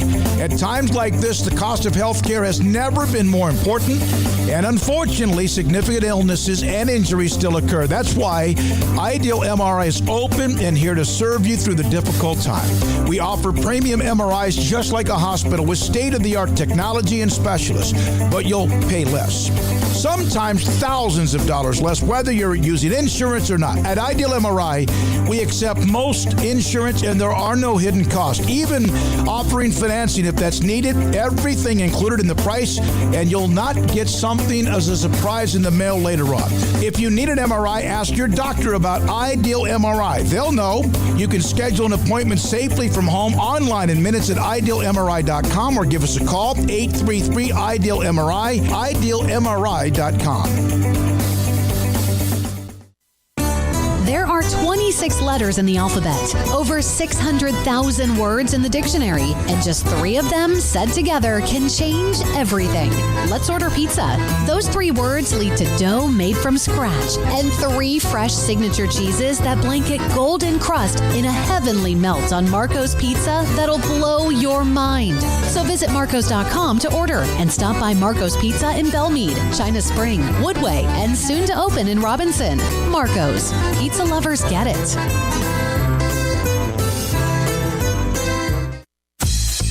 Baylor Scott & White, Southwest Sports Medicine and Orthopedics, the team physicians for Baylor Athletics, diagnosing and treating all sports-related injuries, including concussions. These specialists also provide orthopedic services for athletes and non-athletes alike, whether it's knee or shoulder pain, hand or wrist injury, orthopedic spine care, and even an arthritis and total joint clinic. Trust the doctors Baylor Athletics trusts. Baylor Scott & White, Southwest Sports Medicine and Orthopedics wants to get you back in the game. Boots add protection. Good boots help you climb better and move forward faster. And when your son or daughter steps into the boots of a U.S. Army officer, they also learn how to lead. In these boots, they'll gain more confidence with expert training in one of more than 150 occupational specialties. In these boots, they'll stand a little taller and lead a team with diverse backgrounds and areas of expertise to successfully accomplish whatever challenge comes next. In these boots, they'll earn respect with valuable experience from day one that will give them solid footing for success into the future. Highly qualified candidates who earn a spot on our team can receive comprehensive health care coverage, college tuition assistance, and a bonus of up to $40,000. See all the things your son or daughter can achieve in our boots at GoArmy.com. U.S. Army Waco Recruiting Company, 254-598-8131 or 254-776-1543. Welcome back to Sikkim 365 Radio. Abram Smith with a good run. Look at Abram Smith. They were pinned at their own 5 after the Mack Brown punt, and he weaves his way past midfield. The 4 o'clock hour is sponsored by Boozer's Jewelers, the wedding ring store, specializing in custom jewelry and repair, all in-house. Now, here's David Smoak, Paul Catalina, and Craig Smoak. Welcome back, Sikkim 365 Radio, 365 Sports on YouTube. I was going to check the text line, but it is currently... Oh, maybe it's not. Maybe it's up now. It was down for maintenance earlier. I do want to thank, once again, Steven Snook. Sent us Marco's Pizza today. And Armstrong, more thankful than anyone. Emery didn't have to walk out into some sort of weather or construction zone to get it, so he's also very, very thankful. But thanks to Steven Snook for the Marco's Pizza. We're awaiting Jeff Goodman and his daughter right now, so we've got some moving parts to get them in the studio. So, Craig, we're probably just going to take a break real quick here, unless there's anything you'd like to mention that's popped up breaking news-wise in the last few minutes. No, I don't. I mean, I'll talk about something. I don't really, the Pro Football Hall of Fame announcements last night. That was because I just don't want to go straight to another commercial break when we just came out of one. But yeah, DeMarcus Ware didn't make it, and after I said what I said yesterday, I went home, I looked around a little bit, and there's no denying his Hall of Fame resume, his statistics. I am jaded by the fact that I just watched him play on some really average Cowboys teams, and so he doesn't pop out to me the way that guys on good to great Cowboys teams popped out to me. And that's not his fault. It wasn't his fault that those teams weren't as good as he was when he was on them. But that was the first thing that crossed my mind. I couldn't help but wonder, maybe that crossed Hall of Fame voters' minds too, because he didn't get in. And a lot of people seem shocked by that. I wasn't totally shocked just because, again, like I said yesterday, he's not somebody that I just go, yep, first ballot. And that's just me. And I could be totally off on that. But even still, having said that, I was surprised by the fact that he did not get in. I thought that he would, and it's been weird. As much as the Cowboys are America's team and they're so beloved and everything else, they have had their fair share of waiting when it comes to a lot of Hall of Famers and potential Hall of Famers. And so DeMarcus Ware can just get in line behind Darren Woodson and others, and he's going to get called. He's going to get called sooner rather than later. He might get called before Darren Woodson does, quite frankly. Yeah. But I was a little surprised to not see DeMarcus Ware get in, but he will. There's only one other Cowboy from that group, this era of Cowboys, because Darren Woodson's from the 90s. Yeah. He's from the great teams. The average era Cowboys, the 8-8 wave, DeMarcus Ware and Jason Witten are the only ones who have for surefire Hall of Fame credentials. And Tony Romo's going to pop up in the discussion. He's not a Hall of Famer. I don't care what anybody says. No, he's not. But there's going to be tooth and nail debate about him. But congratulations to Tony Baselli, Leroy Butler, the late Sam Mills, the late Cliff Branch in there as well. Richard Seymour and Bryan Young felt like kind of a cleanup class a little bit. Yeah, because of their time as clock is ticking. Zach Thomas sent out a classy image, a statement, as did DeMarcus Ware. Zach Thomas across the board has better stats, numbers than Sam Mills. Which means he'll get in. But yeah, eventually he will. All right, we've got a couple of special guests in studio. You've heard us on many occasions. We've had Jeff Goodman, the stadium. He's also the Field of 68, that podcast that he does sometime late into the night to wrap up a college basketball day. He is in studio with us, and his daughter Talia is here as well, visiting Baylor University, and of course here as well for the game tomorrow morning between Baylor and Texas in the Big 12. And Jeff Goodman, Talia here, both of you here. I know you've had a long day with travel these days. Yeah, it's not easy to get here from Boston, and we were delayed an hour with, what was it, mechanical something? Yeah, I think like the power went out on the plane. It was bad. I don't know. That's never good. And then they kept you on that plane. And we were in the emergency row They too. they said we could get off the plane and come back. We stayed on. I've had, knock on wood, good luck with travel. All the travel I do, like, I very rarely have issues like this. But we got in, we flew into Austin, we came here. And honestly, and I've said this over and over to people, you know, nobody has been better to Talia than Scott True. He's the best. I mean, we're on a group chat, and he will text her, not me, over and over and over.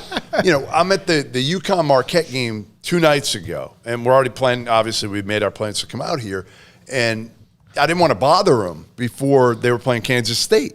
Right, I didn't want to bother him. I was like, all right, let's get through the Kansas State, make sure they win, and then I'll hit him up on Thursday to just kind of check into what's going on. He's texting me during the UConn Marquette game that I'm at, you know, when are you coming in? What's your itinerary? We got surprises for Talia.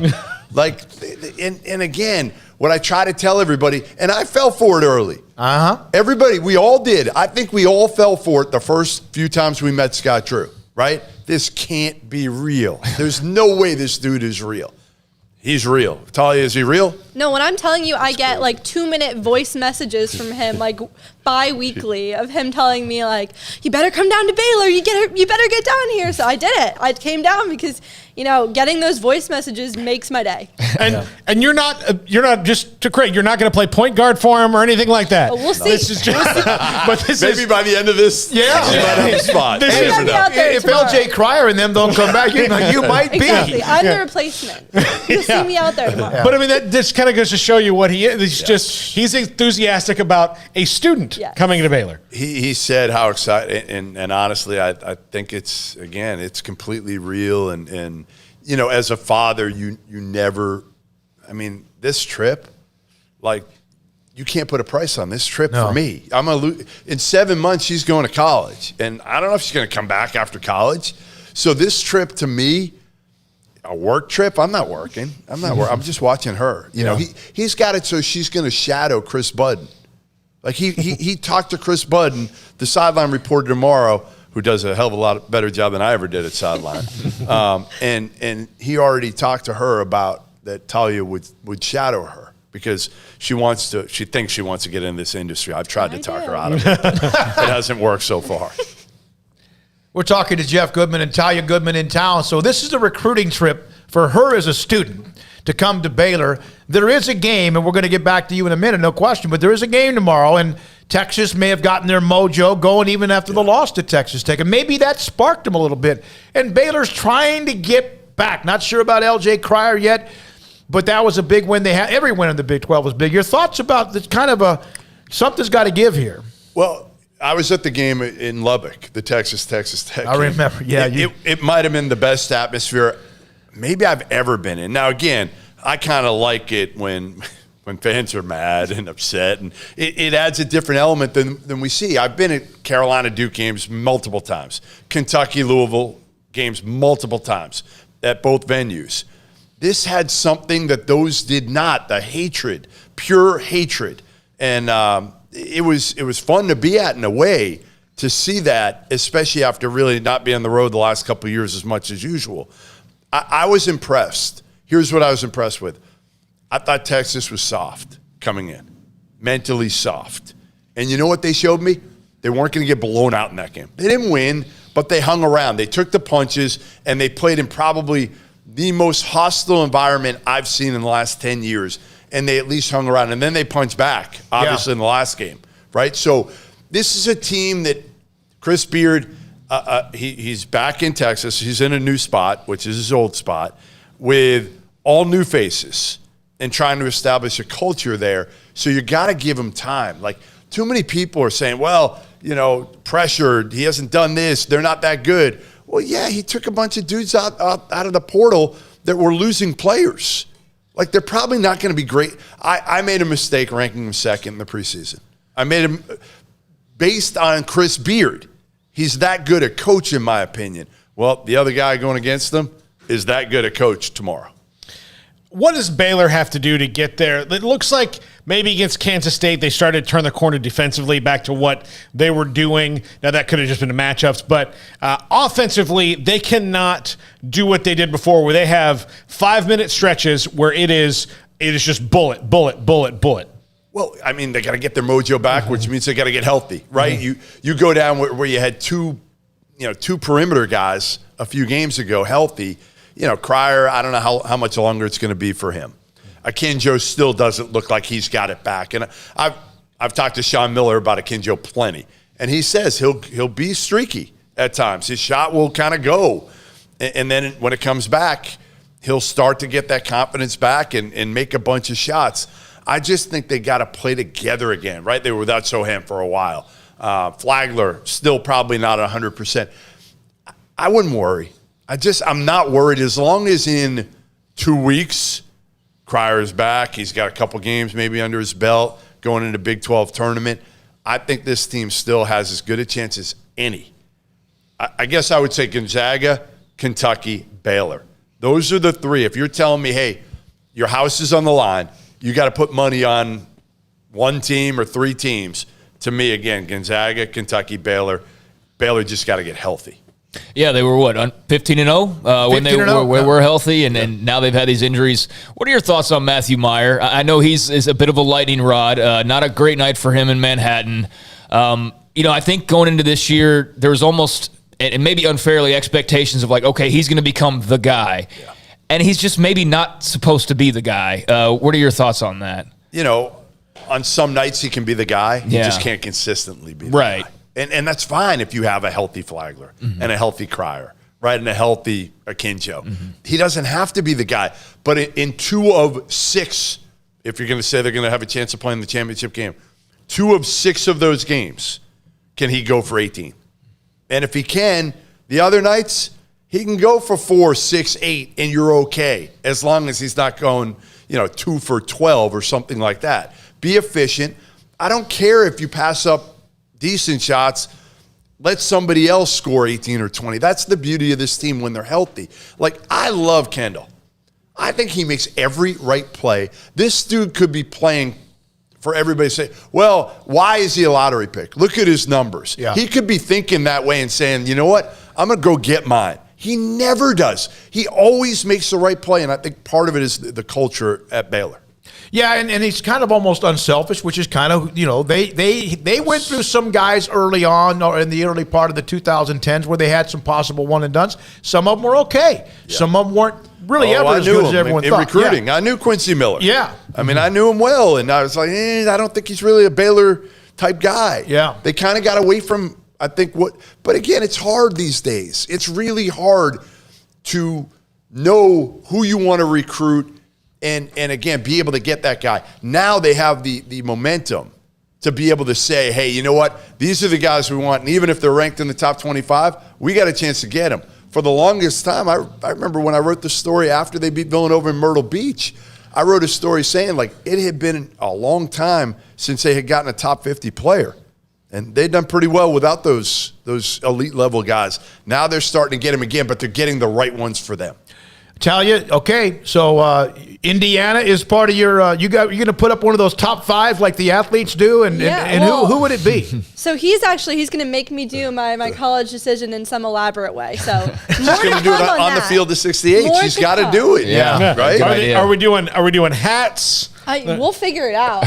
He's going to go crazy with it. We'll see. Listen, I only have one kid. Him, right? I have one kid. We got to do it. We got to have some fun with it. That's my big thing. Again, I'm gonna cry like a baby when I got to drop her off. It's part of it, man. I'll film it. We don't need. No, absolutely, and tweet me and we'll retweet it. So what's it like to have Scott Drew? Here's a guy that just won the national title, or if he'd not won it, just to have him interested in what's good for you or possibly an option for you. So the day after they won the national championship, he actually texted my dad and was like, when's she going to interview me? Can we go on today? And I'm like, this is literally like, he was up all night. Like, why are you thinking about me right now?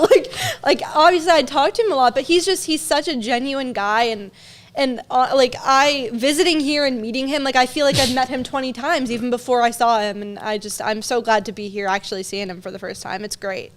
Yeah. So have you interviewed him yet? Have you done anything like that? Have you gotten to sit down or? Not in person. I've done it a few times before. Hopefully post game tomorrow, if all goes well, we'll do a good sit down interview. Yeah, and Chris Budden's going to help. That's great. The shadowing part of it, that's incredible because think about a lot of people who are trying to get in the business, women who are trying to become courtside reporters, sideline reporters, whatever, that opportunity. That's awesome. Jeff Goodman, Talia Goodman in studio with us on Sikkim 365 Radio. How surprised were you by Oklahoma beating Tech earlier this week, or is that, again, just life in the Big 12? Yeah, I think it's life in the Big 12. Home game. Texas Tech's had a gauntlet lately. Mm-hmm. Not a letdown game, but, I think their defense failed them when it came to defending Mosier Gibson. He went off for 30. He's from Waco. He's really good. Yeah. He's really good, and they did a good job with him early in his career at right, he was at North Texas. Yeah. Right, with Grant. I think, again, I don't think Texas Tech, especially without a healthy Terrence Shannon, they're good. Their defense is really good. Offensively, they weren't making shots that game at all. I think they were 2 for 17 or 2 for 18 from 3. So I don't think there's a lot of disparity in the middle of the league. I still think, listen, to me, I'm taking Baylor to win the league. I am. I think they're the best team in the league when they're healthy. And again, one of the top 3 or 4 teams in the country because I think they have all the pieces. Again, they got good guards. Yeah, they may not have, a truly Kendall's going to be their highest, draft pick. We know that. But they may not have that dominant player, but they got enough dudes who can make plays. And they're all different, and they play for each other. Akinjo is so tough. I just want to see him get back. Mm-hmm. I think that's the biggest thing with me was he was the best point guard in the country probably the first 6-8 weeks, and then he gets injured, and now he's looked like kind of you don't know what you're going to get out of him. So I think tomorrow's going to be big against a Texas team that, again, has a lot to prove now and has some swagger. They really haven't had swagger all year. Mm-hmm. You had talked about how they didn't have really a quality win, even though they're in the Big 12, and they have that. And they have 4. They had one quad 1 win, and now they have 4. Yeah, they haven't beaten anybody. Yeah. I mean, I saw them at Gonzaga early. They got crushed. Then I see him at Texas Tech. So Beard probably doesn't want – tomorrow, he's probably going to look at me and be like, can you please leave? Every time I see you, it's bad news. Yeah. Jeff, does Remy Martin coming back change Kansas, given the fact that he hasn't played that much? No, I've honestly kind of given up on that. Mm-hmm. I really have. Between the injury and I think it's more of – I don't know if it's a rift between him and Bill Self, but let's face it, at Arizona State, Remy Martin had the ultimate green light. He could do whatever he wanted. I actually just had dinner with Bobby Hurley last week in Phoenix, and we were talking about that, and it's just a completely different role and style of play, how Bill Self wants to utilize Remy Martin. And Remy Martin, I don't know if he fits that. How do you change that? 4 years. You've got 4 years of playing one way, and all of a sudden, same thing with Marcus Carr. Same deal. Mm-hmm. You're going to take him and completely try to deprogram and reprogram how he plays in 8 months. Good luck. Probably not going to happen. And, Marcus Carr, I think, has done a lot better job than Remy Martin has, but he struggles with it as well. Motion offense, how to play off the ball at Texas, where Minnesota, it was, hey, man, we need you to make all those contested shots he makes. Minnesota said, you know what, we'll live with them. Texas, I don't know if they can. Chris Beard doesn't live with them quite the same way. I just put up a picture of you two in the studio, live. People are responding. Arkansas fans are going to burn down the studio. Oh, no. Did you see Clint Sterner's mother? No, you have to watch her. She's a riot. Is she like the Alabama fan during football season? That lady that calls what's his name show? Yes. No. What did she say? I'm going to whip. Can I say whoop that? Yeah, you can. So you're trying to. Yeah. She said, "Hey, Goodman, I'm going to whoop that ass. I'm going to come to your house in Boston. I'm going to whoop that ass." She's got to be. How old is she? She's got to be pretty old. She's like, God, I don't know. But she's a riot. And she's drinking a beer. She's drinking like a Coors Light. Got a hat on and everything. He does a great radio show down in Houston. Clint does. Yeah. Clint's awesome. Yeah. And I love Clint. Yeah. So it's kind of half jokingly, but she's arrived. So if they lose tomorrow at Alabama, you better believe there's going to be a video rebuttal by I know you guys are on a recruiting trip. You have much more to do. Plus, you need to kind of get your legs on the ground. It's been a long day. Good luck with what you have. What do you think of the campus so far? It's beautiful. Yeah. And the weather is crazy coming from yeah. Boston. I know, I'm in a sweatshirt. I got a feeling Scott might have had something to do with the weather as well. My No, God. he did it just for us. No, It's like- You missed our yearly freeze by a week. I heard. So pretty bad. No, this was beautiful, and the campus is gorgeous. We've met some great people already that have taken Talia on a tour, of all the facilities for the most part. And listen, it's all about her. It's all about her. Yeah, well, hopefully that construction's done soon. I know that's been going on for a little while. Hard to drive. To get in. No. I'm going to help you on, every day it's an adventure on how long it's going to take to get here. Hey, we had something called the Big Dig in Boston. Oh, I heard about that. It literally outlasted for 15 years. I'm not lying. I'm not exaggerating. 15 years in downtown Boston it took. So what you have, trust me, it's not bad. No. All right, when I walk you out, I'm going to try to help you get back to wherever the hell you need to go. But seriously, you guys could have just said nah, or you could have done a phone or what. We appreciate it. Hope you've enjoyed it. Yeah. I'm happy to go. We have pizza ready. One of our viewers from Ohio ordered pizza from a sponsor here in Texas. Listen, we're having having dinner. We're having dinner with guess who? Scott Drew. Yeah. I mean, that's the other thing. It's not BS. Like you come in and it's not about just saying, "Hey, come in," and then disappear. Correct. It's not he's not giving you a photo op. No, there's none of that. No, he doesn't care. He's not taking pictures. Like that's not him. It's genuine. And I'm telling you, you talk to more and more coaches around the country, and they will all say the same thing about Scott Drew now. And years ago, it was the opposite. It was the two things, right? Well, I don't think it's genuine. And what was the other one? Yeah, he's cheating. Well, that too. Yes, that was number two. Number three, you can't coach. Can't coach. And Scott Drew can't coach. You just checked all those off. Yes. Yeah. Isn't it amazing? How much does winning the national championship, other than just success, also make people go, man, he's doing it. He can say whatever he wants. He's got to be he's a hell of a coach. His record against the elite. Yeah, with guys that weren't number one recruits, right? They weren't top 10. I mean, look at who he had. Jerry Butler, guys that he developed, right? Guys they either got over transfer. Flagler from Presbyterian, Davion didn't play at Auburn. I mean, all these dudes, most of them weren't guys that everybody else wanted. So I think there's such a respect level. There was always a respect level for Scott and his staff and how they worked, especially like Tang, Mills. And I knew I was in the gym with all of them all the time because I was covering recruiting at the time. But it was always like, if Baylor beat you for a player, what was it? Yeah. They're cheating. Yeah. They're cheating. The thing that was always funny, we were at Cowboys training camp one time, and somebody from Dallas came up and said, "How is he doing it with these recruits?" And it was one of the years that they'd gone to the Elite Eight, and I was like, "What recruits are you talking about?" Torian Prince, who was going to LIU Brooklyn, I mean, he really went in and swooped them away from LIU Brooklyn. That was just. Nobody really thought this Torian Prince guy is great. I wonder what O'Neal who transfers from Denver. Yeah, exactly. Right, and so, what are we talking about? Yeah, so people must have thought he got these guys away from Kentucky and Duke. No, Denver. All right, go enjoy dinner, enjoy the weekend, enjoy the game, enjoy your trip, and good luck with your decision, whatever decision that might be. Thanks for having us. Talia, Jeff, really, thank really you. The Goodmans in studio, live, studio. Sikkim 365 Radio and 365 Sports.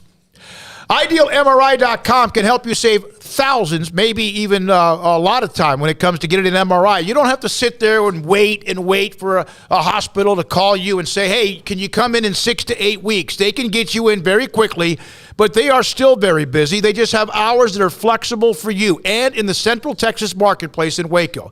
And they can save you a lot of money because they can save you money. The average MRI is $1,100, and it's $497 for them every single time or less. To find out what hurts so much it shuts you down, a muscle or a ligament or something else, at IdealMRI.com.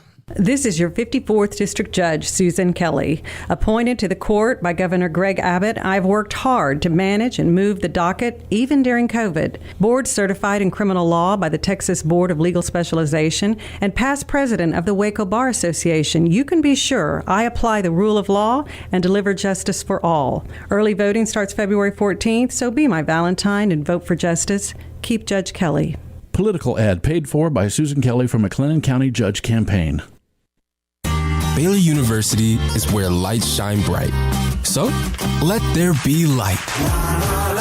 Let there be roommates and teammates, scholarship and championships. Let there be fresh starts and new traditions, fast friendships and lasting impacts. Let there be laughter. Let there be joy. Let there be light. Baylor University, where lights shine bright.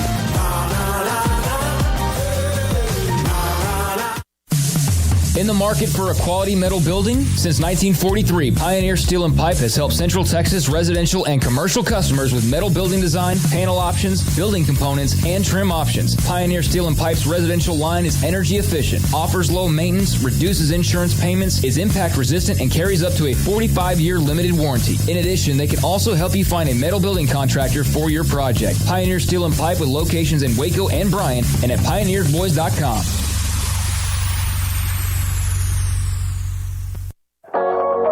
Waco Regional Tennis and Fitness continues to add more weapons to your getting or staying in shape arsenal with 8 brand new treadmills ready for you to run or walk a mile or 2 or 10. And with the explosion of interest in pickleball with instructors Joe Rosa and Jody Thurman with more courts available. Waco Regional Tennis and Fitness with large flat screens stretched across the weight room with Wi-Fi available, their own app to enjoy news, business, weather, or sports.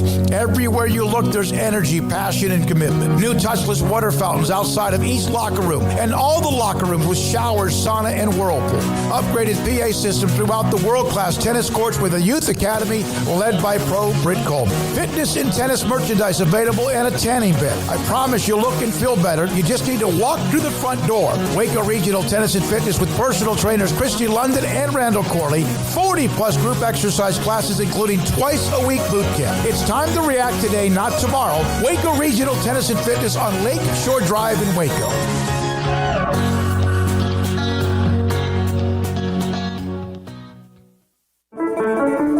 One size fits all. That may be all right for an adjustable belt or cheap sunglasses, but when it comes to your financial needs, no one wants a one-size-fits-all strategy. Cam Heathcott, your Edward Jones financial advisor, knows that his most important goals are yours. That's why he takes the time to understand your needs, knowing you. That's how Edward Jones makes sense of investing. Cam Heathcott, covering Conroe and Houston, 936-756-7717 or cam.heathcott@edwardjones.com. Edward Jones, member SIPC.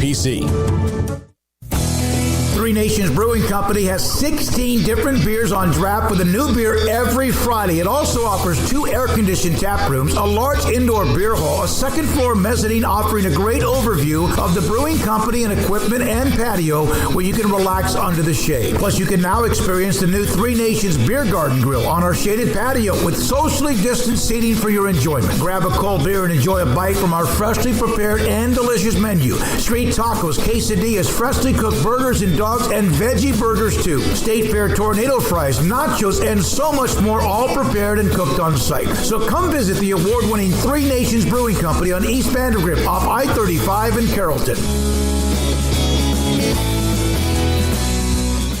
With so many companies and policies out there, it gets so confusing shopping for insurance, and I never know if I'm getting the policy that's right for me. Luckily, I met the team at the Niche Group Insurance Agency. With the Niche Group, you can go to one company and get access to coverage options from many insurance carriers, and you get to speak to a real person about your specific coverage needs. With the Niche Group, I know I'm getting the right coverage at the right price. If you need insurance, talk to the experts at the Niche Group at 1-800-258-8302.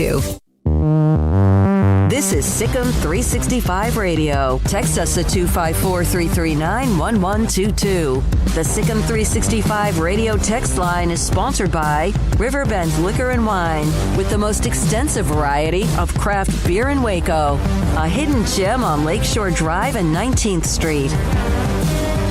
Sikkim 365 Radio, 365 Sports on YouTube.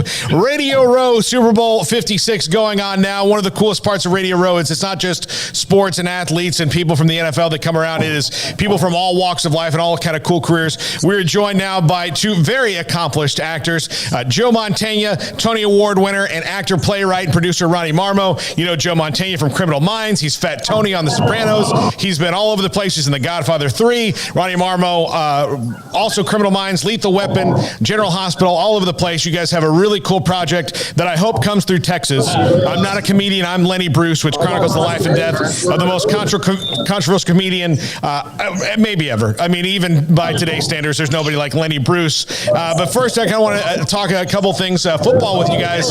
So we'll start with you, Joe. What is your most painful sports moment and what's your most joyful sports moment? Oh, wow, that's a good one. I think my most painful sports moment was probably in 1969 when I thought the Cubs, and we all thought the Cubs were going to go to the World Series. And I was starting my professional career. I was doing the play here in Chicago. I met Ernie Banks because he came to one of the performances. He invited me to the park. I spent the day at the park with Ernie Banks. I'm thinking, here I am with my hero. And then, of course, the amazing Mets kind of changed that scenario. So that was that was the lowest point. And then, of course, now we jump cut to 20s.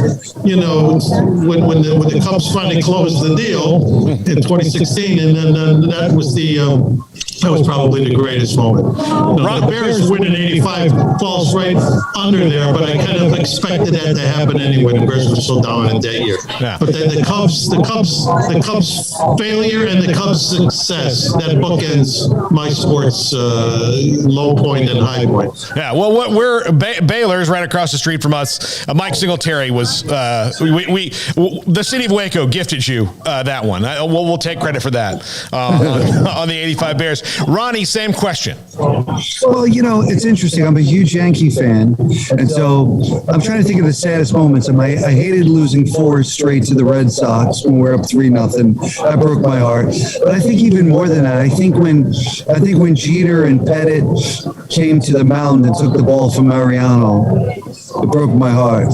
I thought, boy, that's the end of an era. Like, I remember just feeling like really overwhelmed. Like, wow, these guys, that's it, And as far as great memories, I'm lucky to say, as a Yankee fan, we've been a Steeler fan. I'm a huge Steeler fan. We've had a few championships. So, maybe my favorite sports memory, I was a little boy, I think is when Bucky Dent went deep over the Green Monster. I think I was 6 years old, but I remember it clear as day. So that was great when he was lovingly renamed Bucky Effin Dent in Boston. Maybe that was it. So, well, Ronnie, I grew up in Fort Myers, Florida, and I became a Red Sox fan. So your saddest one of losing 4 straight to the Red Sox was my happiest one. So I'm sure. Yeah, sure. It's very synergistic. One of my other passions in life and hobbies is I do stand-up comedy on the side, and Lenny Bruce to comedians he's on the overused term is Mount Rushmore, but he blazed a trail that has yet to be kind of equaled in what he was doing, because no one had done what he was doing before and taking on the establishment and censorship. And people talk about cancel culture now and how it is, but he was the first one to really have to deal with it in the comedy world. Joe, where did you guys kind of come to this play and doing this and telling the story of Lenny Bruce for a modern audience who may not realize that this happened 60 years ago? Yeah, well, Ronnie had this attraction to Lenny because he had already done a play about him, and Ronnie and I had a history that I had worked on a movie with him, and I'd worked with his theater company for a bit. So when he came to me with this idea that he'd been working on for about 5 years of doing his own version of a play about the life and times and career of Lenny Bruce, I said, well, let's see what you got. And he kind of laid it all out on me. He kind of did basically a 90-minute monologue that he had put together, and I just thought it was tremendous. And I said, look, yeah, absolutely, I think we can turn this into a one-man play. And so together we kind of restructured it, changed some things, added some things, and came up with what we have today, which was this 90-minute play that we've been doing for over 5 years now, all across the country. It's been successful in Los Angeles, New York, currently running in Chicago. And I just think it speaks for itself, and it's a testament to Ronnie's talent and desire to capture this man's life and material. Ronnie, when it comes to theater, I mean, that's acting at its most, primal and essence. But you're taking on someone like Lenny Bruce. Where does it intersect for you mentally, where you have to kind of jump into being Lenny and going into his mind of what he was dealing with and telling that story to the audience? Well, it's a little crazy to do a one-man show, a 90-minute monologue. It's like you got to have a little bit of a screw loose, because it's such a big, for a small show, it's such a big show. I remember the old days as an actor, you have to learn a 2-minute monologue. You're like, I got to learn this monologue. It's a 90-minute monologue, So it's really interesting. It's like what I try to focus on in the performance is more about the human being and just what I relate to him as a person. And then it comes, I don't want to say it comes easy, because that would be disrespectful to the show, but there's an element of it that if I just get out of the way and stay out of my own way, it's easier. It's like I become a vessel. You mentioned before that you do stand-up on the side. You'd be shocked how many comics who make a living in comedy, even age 50, don't know who Lenny Bruce was. And it's shocking that, I don't know, it's like they knew Carlin and Pryor, but they don't know Bruce. So that's why one of the greatest things about bringing the show to the world is that we feel like so many people need to know him who don't. Well, there's no Carlin, there's no Pryor, there's no Chappelle without Lenny Bruce. I mean, he was the guy who fought the battles and had to do things. And Joe, it's in the press release, but I remember before I even read it, and Ivan told me about this. This is kind of apropos history right now, in that here's a guy who was canceled before anybody was canceled when it came to comedy. I wonder what he would think about now comedians canceling comedians and the infighting that's going on. It's very strange, isn't it? Yeah, I mean, Lenny would go crazy. I mean, it's making me crazy, and I was, that's not obviously not as invested in that free speech thing, whereas it's part of my career as it was with him. It's like I was making a joke earlier. I'm saying I'm waiting for them to cancel the Chicago Cubs because it offends the bear population. You know what I mean? It's like I don't know. We start re-examining what our priorities are in this world and in this life, and stop putting shackles on our brains and start realizing what's sometimes it's just words, and we can't just take the surface kind of explanation of it or what it's all about, and maybe dig deeper in this. I don't know, maybe I blame it on our public school system in this country. I don't know. I think people just have to smarten up and start to realize what's really important and what it's all about. Yeah, you can't put mean-spirited in the same conversation as having healthy discussions. Like, comedy's supposed to open up doors, and being mean-spirited, that's one thing, right? Whatever you want to see about that, but that can't be in the same bucket as just having things. Lenny used to do a funny bit about bad taste. He'd say, "What is bad taste? If you don't have my taste, then you have bad taste." That's what bad taste is, because it's not my taste. See how that works? So that's what a lot of this is just like about that, I think. Well, one of the other things we can probably learn from Lenny, Ronnie, is that this is a guy who had some demons, who had a lot of demons, and the jokes, the fight, all of that, just tore him apart. All together, and he had to ride that, to the end very tragically. So it's got to be very interesting to come across in a play and doing a monologue like that.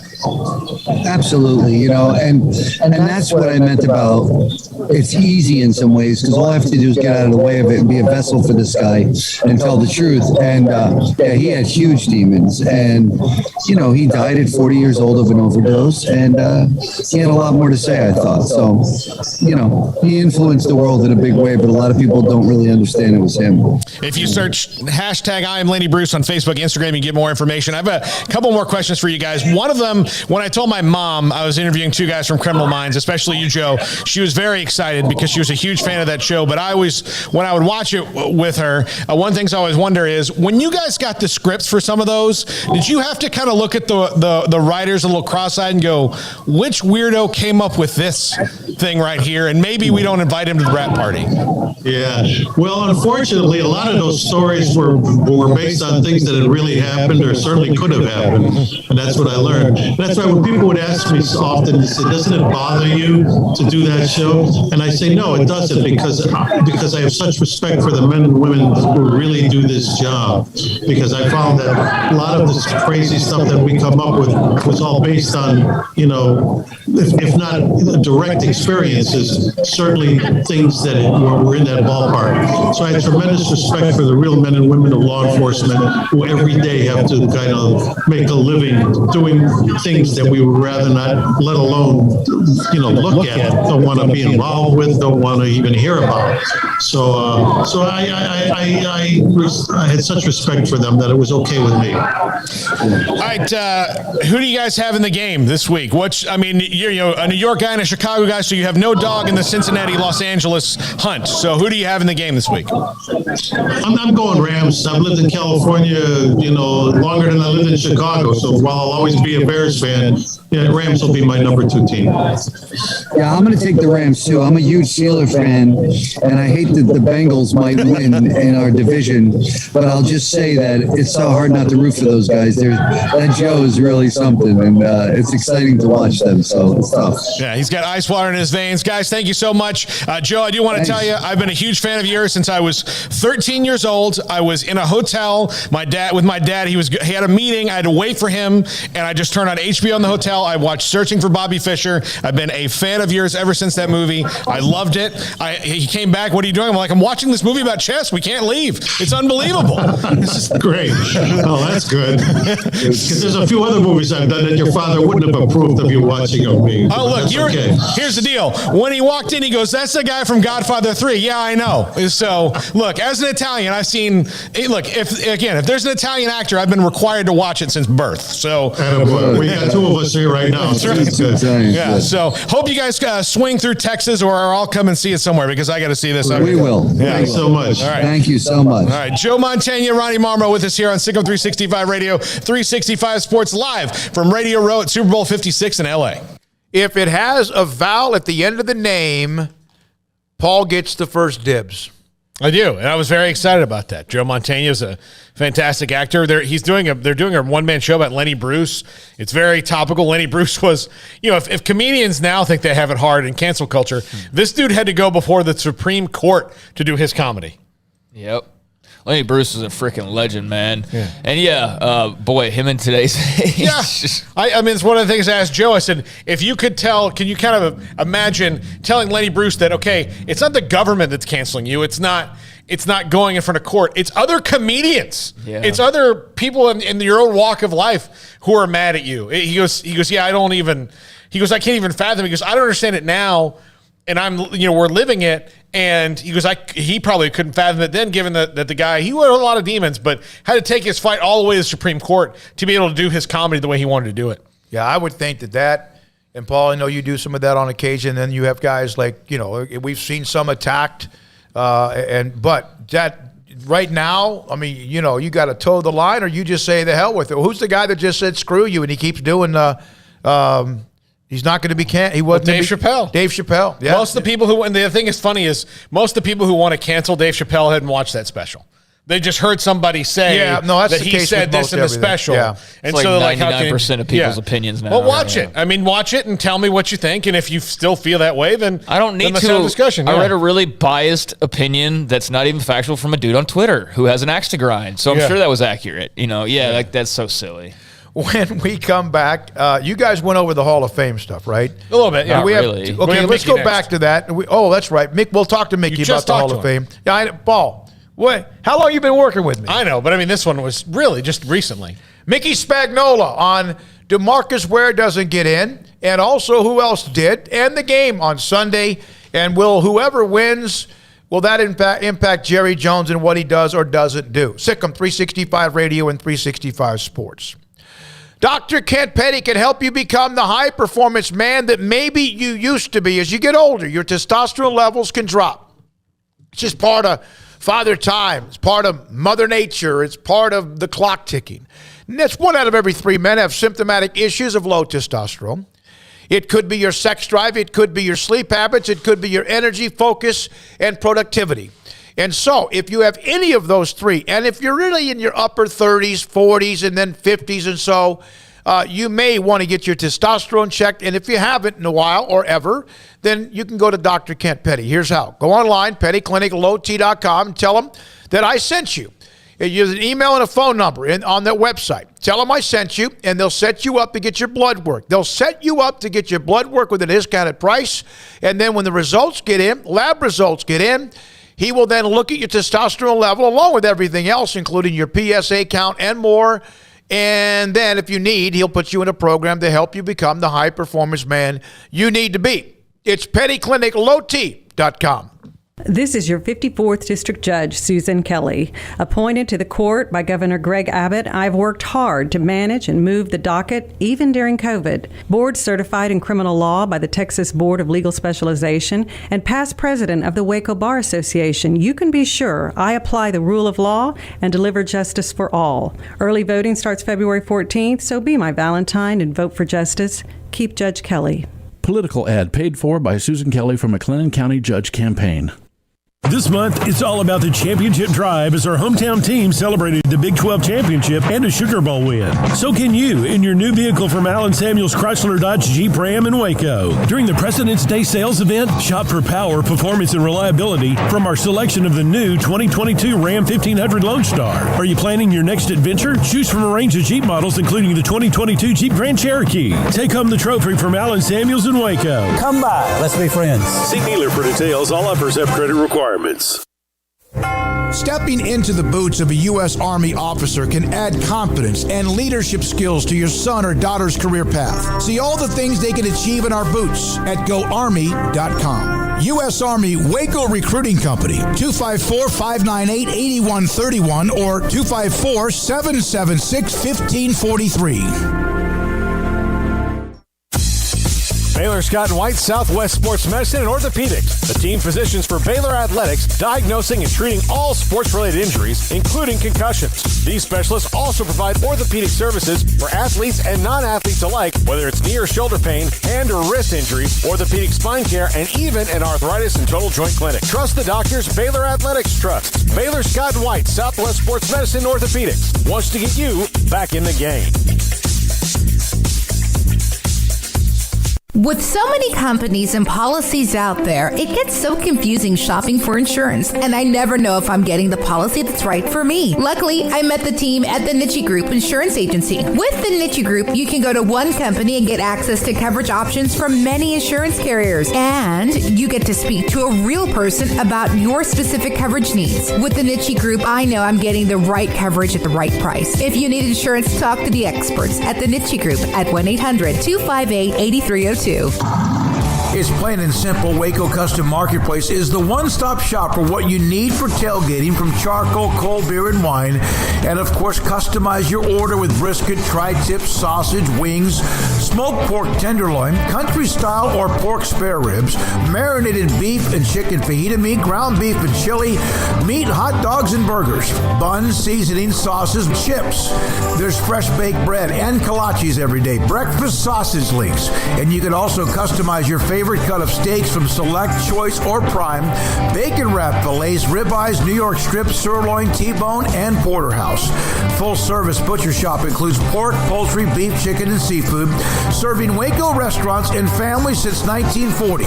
Your one-stop shop for beef, pork, poultry, and seafood needs. Waco Custom Marketplace, 425 Lake Erie Drive, or WacoCustomMarketplace.com.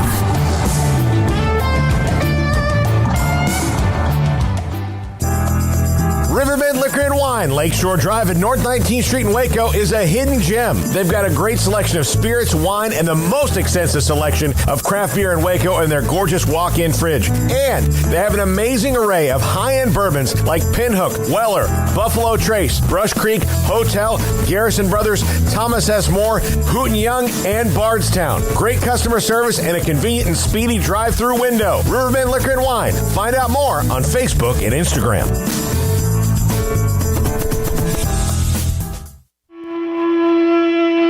Welcome back to Sikkim 365 Radio.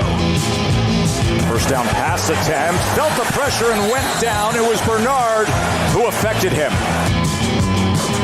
The 5 o'clock hour is sponsored by Edward Jones Investments with financial advisor Tom Albers, staying in touch with you and your money through these difficult and changing times.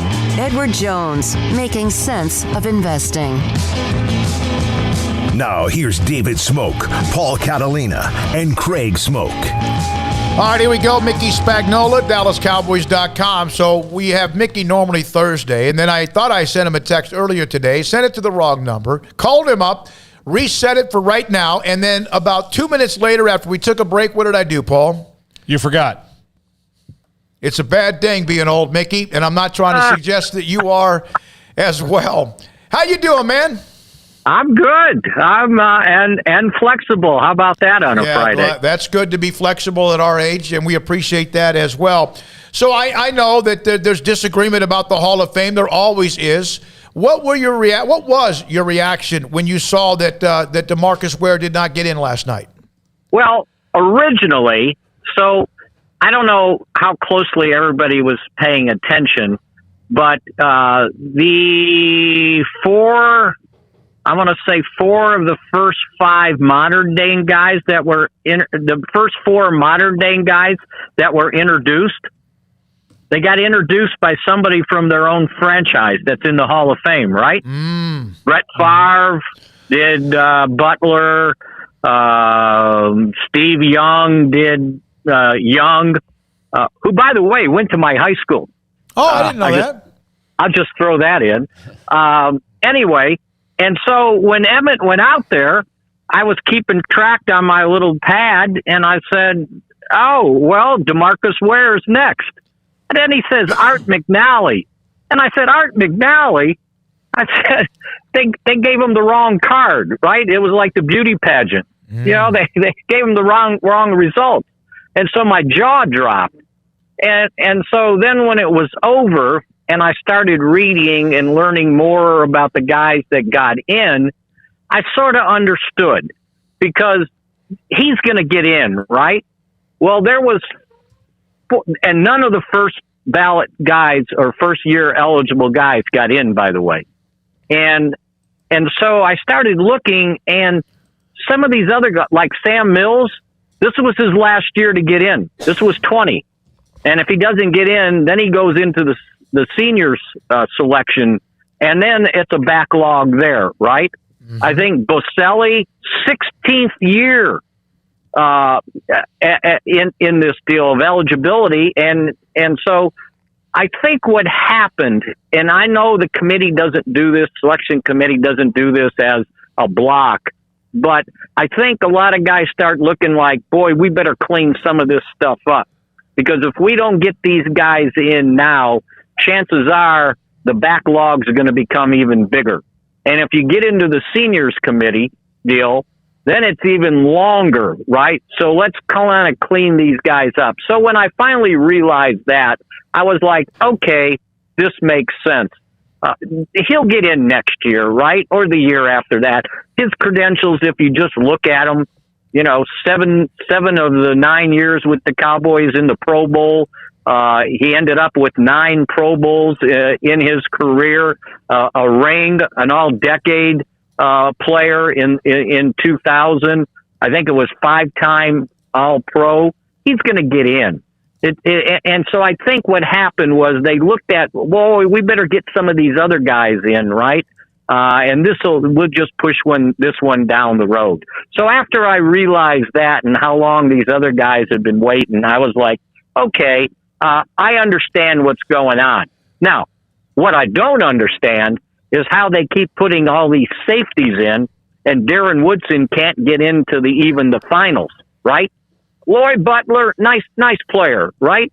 Darren Woodson was as good as him, won as many Super Bowls as that guy did, but he can't even get to the final part of it, and that one I don't understand. Mickey, outside of DeMarcus Ware, which Cowboys from his era, I guess would be Witten?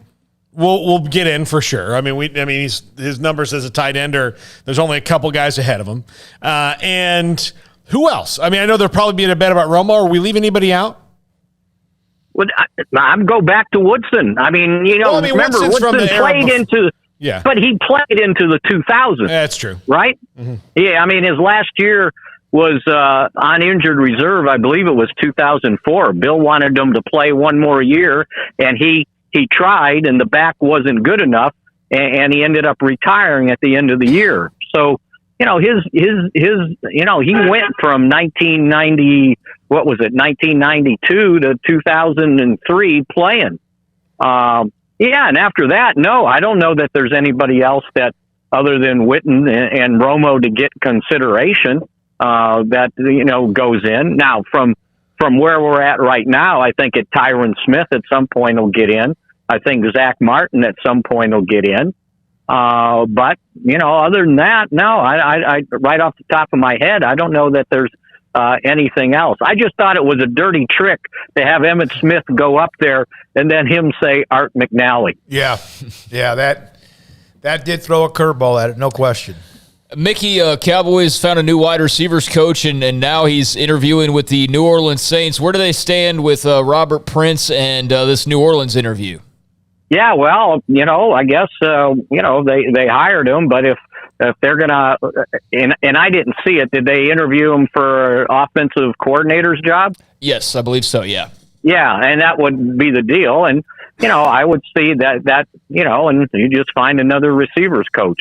I think that with Adam Henry, they all said, well, his contract expired. Well, everybody's contract expires. And if you like the guy, you re-sign him, right? So there must have been something there that they were trying to improve on from a receivers coach. And, from the way the receivers played down the stretch, maybe they did need some improvement there. But I guess there's other guys out there that, you just go ahead and say, okay, well, let's find the next best guy to be the receivers coach. But we'll see how that turns out, as we've seen them have so many guys get interviewed, right? And nobody got hired. And I also saw that Adam Henry, who had, before he got to Cleveland, was with the Giants, and I saw them interviewing him as a wide receivers coach. Mickey, you have the Bengals, who have hit it with their quarterback, a young star receiver, and others that they have, a team that has to get better in other ways, but here they are playing for the Super Bowl. And then you have the Rams, who were talented, but they went for it with Stafford and then Von Miller and Odell Beckham, etc. If one of the two wins, does that change how Jerry and the Cowboys move forward? No, I don't think so, because each of them did it a different way, right? Mm-hmm. The one did it through the draft, Cincinnati, and we'll see where that goes. They might have caught lightning in a bottle. And then the Rams decided that, well, they were just going to buy a bunch of veterans and go for it. And we'll see how that one goes. And then we'll see how it goes in 2 or 3 years when they don't have any first-round picks. Okay, you take one shot, right? Everybody looks at Cincinnati, and I saw somebody saying, well, they've won as many playoff games as the Cowboys have, since 96. Okay, so do you want to have a losing streak for 20 years or however long it is, 15? Or do you want a team that at least was in the hunt? Not every year, but at least half to the majority of the years. So, which way do you want it? Is one Super Bowl or one playoff run since 1988 worth it? Or does that cancel out everything else that the Cowboys did, at least winning division titles? I think it's just kind of, what you want, how you want to look at it. And I understand the Cowboy fan because they're going to look at it negatively that they can't get out of the first round of the playoffs. Mickey Spagnola, DallasCowboys.com with us on Sikkim 365 Radio. Mickey, Micah Parsons, unanimous Defensive Rookie of the Year. I don't think too many people are surprised by that. And I know that you were high on him coming in to the season. A lot of people were. But how did he exceed maybe your expectations in year one? Well, I think the ability to do more than one thing. You know, when I looked at him as a linebacker, it was like, okay, I think this guy can play. Now, I didn't think he could line up standing on the line of scrimmage and become a pass rusher at times. And so Dan Quinn, I think, had a great plan for him when he realized the talent this kid had. It was like, okay, I'm going to give him all these different things to do, and let's find out what he can't do. And then I won't ask him to do that as a rookie. Well, I don't think he found much that the kid couldn't do. And I think maybe that was the surprising thing, how absolutely versatile he could be. I was convinced he could play linebacker. I was convinced he could play linebacker on the nickel. But the ability to line up on the line of scrimmage at his size, and remember, you know, I know he's 6'3", 246, but when you're going up against 300-pound offensive tackles, that's difficult. And they'll start running on you, right? And he was able to, the times that they want him to do that, to change up the defensive look, he was able to hang in there. So I think that might have been maybe the only surprising thing from him. And I was just glad everybody else finally came around and realized just how talented this kid is. And, you know, and the funny thing, he's got a great nature. And he's also this super competitive guy. He doesn't want to fail. He doesn't want to not make every tackle on every play in a game. And I think that was so refreshing. And when you see him as humble as he was, accepting that award last night, although here's a funny one, and I didn't see it. Somebody told me this. I think the Texas Rangers tweeted out a congratulations to him. And he tweeted back and said, thanks, first pitch. And he wanted to throw the opening pitch of the game immediately. Yeah. Well, when they have a day, he should be the one. Yeah. No. Well, absolutely. You got nothing to do in April and May, right? Yeah. Get him out there. I bet he throws it right down the middle of the damn plate too, probably. And he, you know, he says these things in interviews too that you're thinking, now does he sit at night and think of this stuff, or does this come right off the cuff, all his stuff about, you know, the lion and the cheetah and all that stuff. And by the way, on that 40-yard dash at the Pro Bowl that he won, and I know everybody was talking about Tyreek Hill didn't try. Well, he didn't try after he stumbled trying to start, right? He didn't. Everybody else is in a sprinter stance, right, down on the ground, and he's standing up ready to go. And the first step he took a misstep, and he realized, I got no shot, and so then he trotted. He didn't trot just to trot. He did because he knew he wasn't going to win. And there's Parsons laughing the whole way as he's winning, right? Because he knew.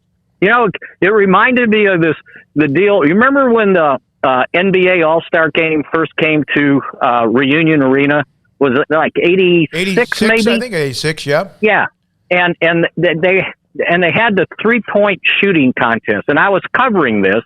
And I remember going into the locker room before the game, and I heard this story. Larry Bird walks in. Everybody's sitting there in the locker room, and he's looking at the guys that are in the 3-point shooting contest, and he goes, "Okay, we know who's going to win here. I'm trying to see who's second." And it was like, that was so funny, right? And it was true. The other guy said, yeah, he did that. And I had a feeling that, you know, Parsons, as confident he is in his ability, thought, okay, I got this. And I'm going to laugh all the way as got running backs chasing me, right? Yep. I think he's quite a deal, and the Cowboys very lucky that they didn't have a cornerback available to take before they could get to him. Yep. Mickey, I want you to wear the medallion that he wears. I think you can pull that off. No, I want I want, and I should have claimed this when he was talking about the lion and everything. I came up with the thing. I said, no, he's not a linebacker. He's a linebacker, right? I want a shirt that says linebacker, right? They have something there, yeah, Hey, absolutely. Get that now if you can. If that's not taken, Mickey, Yeah. maybe. You know what? I saw somebody use it about a month later, and I said, they stole my deal. Yeah. Linebacker. Yeah. All right, buddy. Thank you, man. Appreciate your time, right. Mickey Spagnola. Enjoy the Super Bowl. Thank you, sir. Mickey Spagnola, DallasCowboys.com with us. Normally Thursdays, found room for us and vice versa for him today. When we come back, we'll have Kix Brooks, country western star. Used to be a part of that great tandem of Brooks and Dunn. He's next with us with Paul Catalina in that interview from Radio Row in L.A., Sikkim 365 Radio. Waco Custom Marketplace. Select, choice, and prime beef filet. Perfect for what you might want to cook on Valentine's evening or maybe just this weekend. From $10.99 to $18.99 to $29.99 a pound. Bone-in and also boneless pork butt, $1.35 and $1.99 a pound. Pork tenderloin medallions for $3.99 a pound. Jalapeno cheese pork links for $3.75 a pound. 10% off all shrimp, all frozen shrimp, and they've got some alpha dogs. I mean the jumbo that have already been deveined with just the tails on them. So if you're going to make some sort of maybe bacon wrapped shrimp, that's the perfect size. And they have sizes that are very large, but that jumbo is just unbelievable. You could do it and cut it in half, put it in gumbo or jambalaya, or just enjoy. It's Waco Custom Marketplace, open tomorrow, open until, you got about 30 minutes before they close their doors today at 425 Lake Air Drive in Waco. From the first workout to the last practice, sports is an incredible and rewarding challenge. Hi, this is Dan Ingham with the First National Bank of Central Texas, and we're proud to support each athlete, every parent, and our educators. From families, small businesses, to the biggest industry, we're here to help. With remarkable products like our free First mobile app, we've got banking ideas that fuel big dreams. That's the First National Bank of Central Texas. Familiar faces making local decisions. Member FDIC, Equal Housing Lender. When we moved to Texas, we were like fish out of water. We didn't know anyone in our neighborhood until our Texas Farm Bureau insurance agent came to the house. She was so helpful and reassuring, a friendly face with that Texan hospitality I'd heard about. When we purchased a Texas Farm Bureau insurance policy, we knew we were making the right choice. We knew our family would be protected. Stop by and see our agents at one of our 3 McLennan County locations. Coverage and discounts are subject to qualifications and policy terms and may vary by situation. One size fits all. That may be all right for an adjustable belt or cheap sunglasses, but when it comes to your financial needs, no one wants a one-size-fits-all strategy. Ben Erlinson, your Edward Jones financial advisor, knows that his most important goals are yours. That's why he takes the time to understand your needs, knowing you. That's how Edward Jones makes sense of investing. Ben Erlinson, 100 North 6th Street in Waco, 254-759-8533. Edward Jones, member SIPC. Shorty's Pizza Shack at 12th and Bagby is a homegrown, family-owned and operated must-visit pizza place in Waco. Fantastic pizza by the slice or get the whole pie to share. Great happy hour specials every single day, and it's not just pizza. Great wings. You have to try the Sikkim sauce, chili cheese fries, pizza pillows, and more. Dine in for a great hangout or carry-out. Order online at shortyspizzashack.com or do yourself a favor and bring your crew to the restaurant at 12th and Bagby. Shorty's Pizza Shack. Tell them Paul sent you by.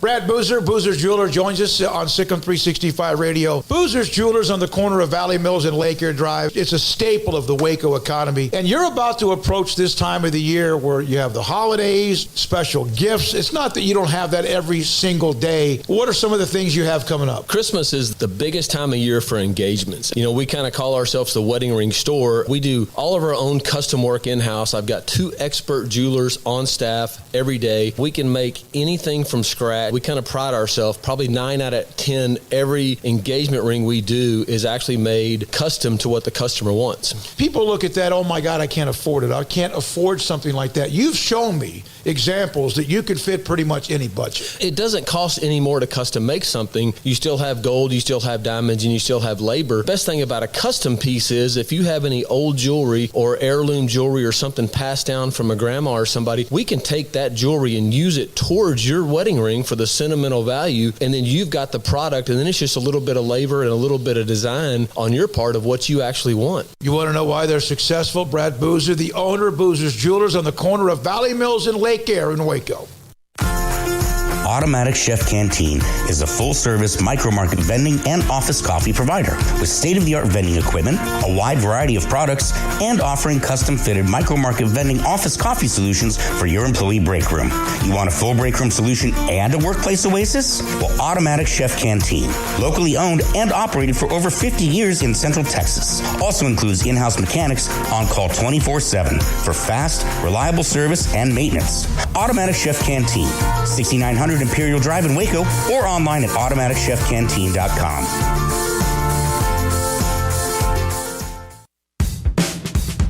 Welcome back to Sikkim 365 Radio. Are you a Sikkim 365 superfan? Then try out our premium subscriptions at Sikkim365.com.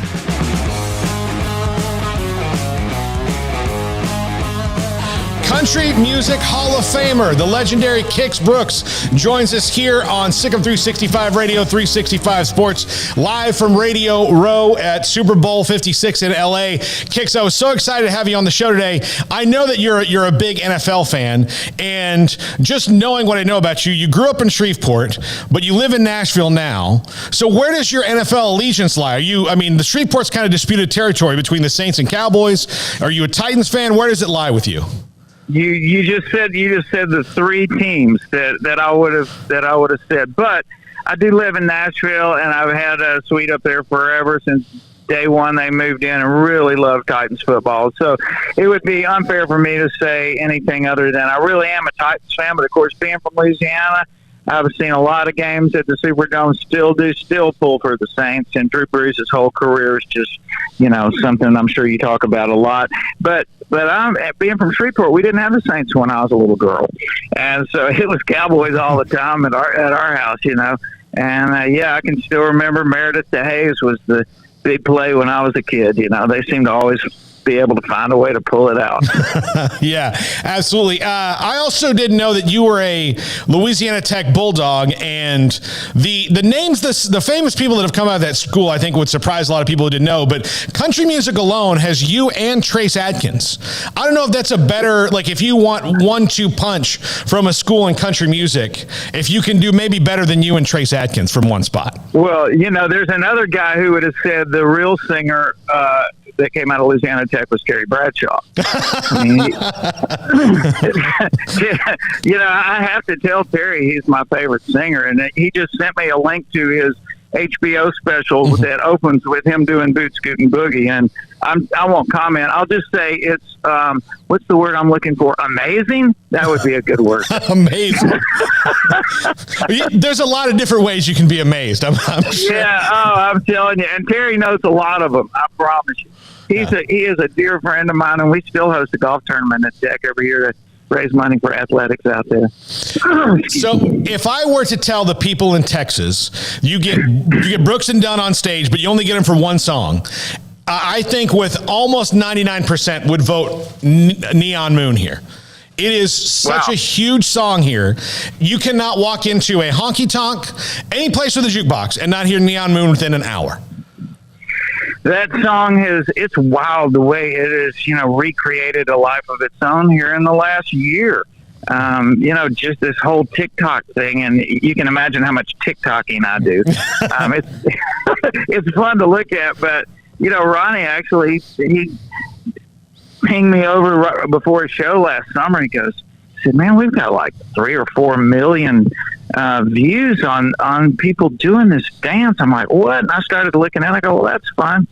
He said, if the label just called and said if we would do that dance, that this thing would blow wide open. And I said, wow, that ain't going to happen, Ronnie. so we did some kind of mimic of it. You know, I watched it enough. If you see us walking on stage, or I'm just having a drink walking on stage and stick my hand in the air, kind of like they do that dance. I don't know. It's like 3 billion views or something last time I looked, but it's just wild.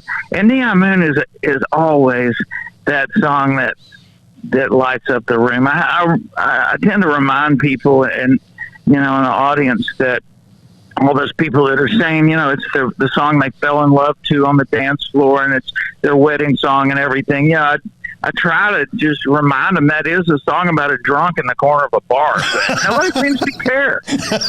No, it's not what the song's about. Yeah. No. It's the way it makes you feel inside. All right, so that's right. Yeah. My girlfriend is from Nashville.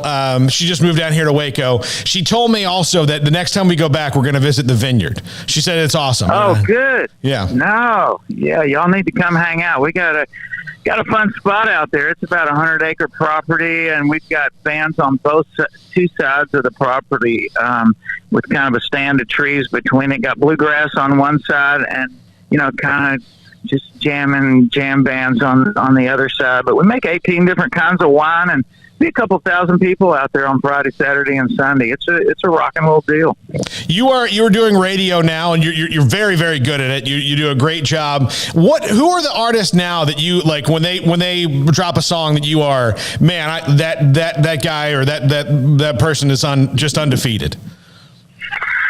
You know, as far as undefeated, gosh, I mean, Eric Church obviously is, you know, stands tall. I come from a songwriting background, and you know, a lot of these new guys, you know, Hardy and of course Morgan Wallen's, you know, hot as fire out there right now. Chris Stapleton and I have been friends for a long time. It's great to see him get his due. Everybody in town knew how great he was, and sometimes you go, how can somebody be that freaking good? And he's a great writer too, and just, you know, be over there in the corner somewhere. But it's great to see him. You know, everybody knows now, but it's no secret, obviously. But you know, there's a lot of great talent coming up, and I have no patience for people throwing rocks at, you know, current country music because it's not like it was back in the day. But because there's a lot of great new talent out there, and I like supporting them.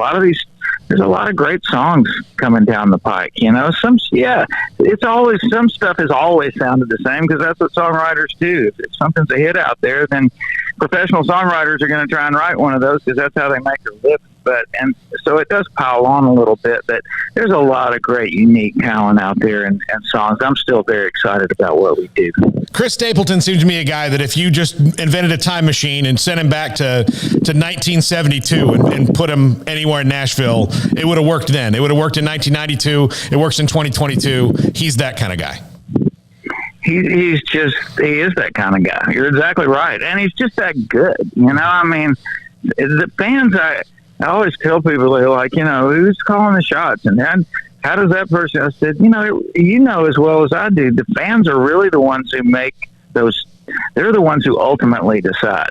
And it's interesting, and you know, in today's world with the internet and all the social media that we have and everything like that, it's interesting how it still works the right way. I think ultimately, you know, the cream always seems to rise to the top, and there's a lot of things that we don't hear maybe on the radio that fans have on social media that's not, you know, doesn't have that commercial success. But there's a lot of artists out there that are still having great success that you may not hear on the radio. So real music fans too, in country music, they find those great artists, and I still like the mining part of it, meaning, you know, digging for the cool songs that are on the album somewhere that you may not hear on the radio and all that. But I think it's up to radio to introduce fans to those artists and then let them decide what they like. Well, this game's got to be kind of interesting for Titans fans, in that especially someone like you who's there from day one. They're playing the Rams, who I'm sure one of your saddest sports memories is the Titans and the Rams in the Super Bowl, and the Bengals who knocked the Titans out of the playoffs this year. So where are you leaning in this game? Are you just watching, just as a football fan, or do you have a dog in this hunt? No,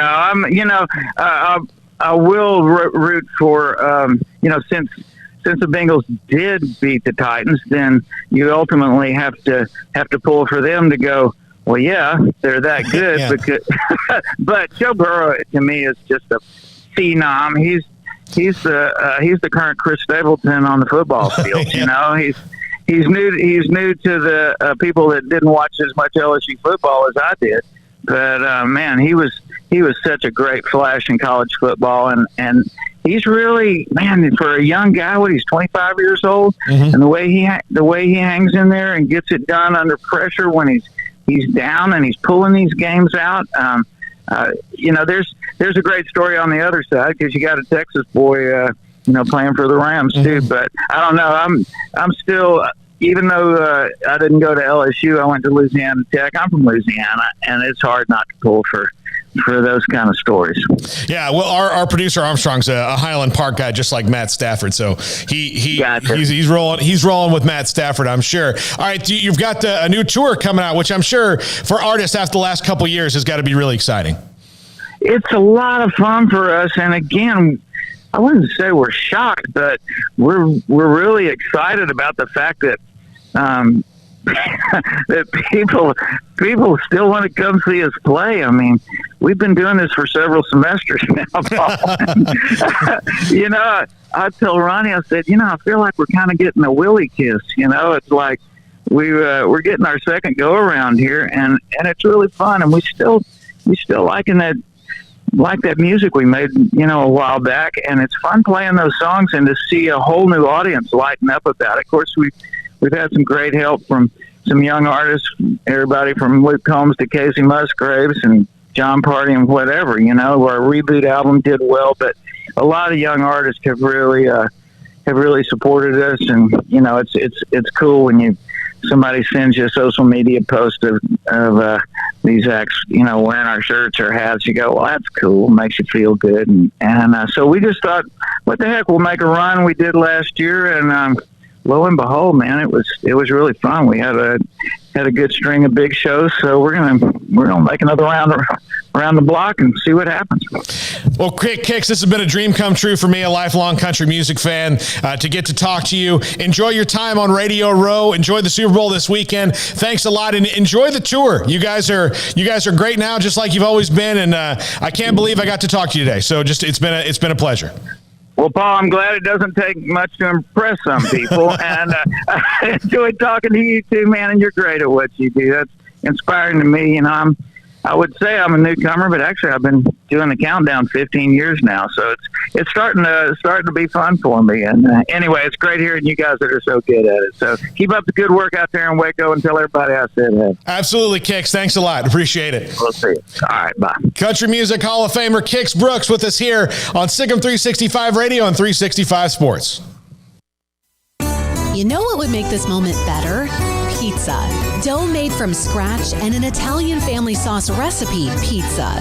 3 fresh signature cheeses making a melty blanket of perfection pizza. Like loads of premium toppings like crispy Old World pepperoni, savory Italian sausage, and fresh sliced veggies pizza. That's Marco's Pizza. Visit marcos.com and make any moment better. And with 4 locations in Waco, Belmead, China Spring, Woodway, and soon to open in Robinson. Marco's. Pizza lovers get it.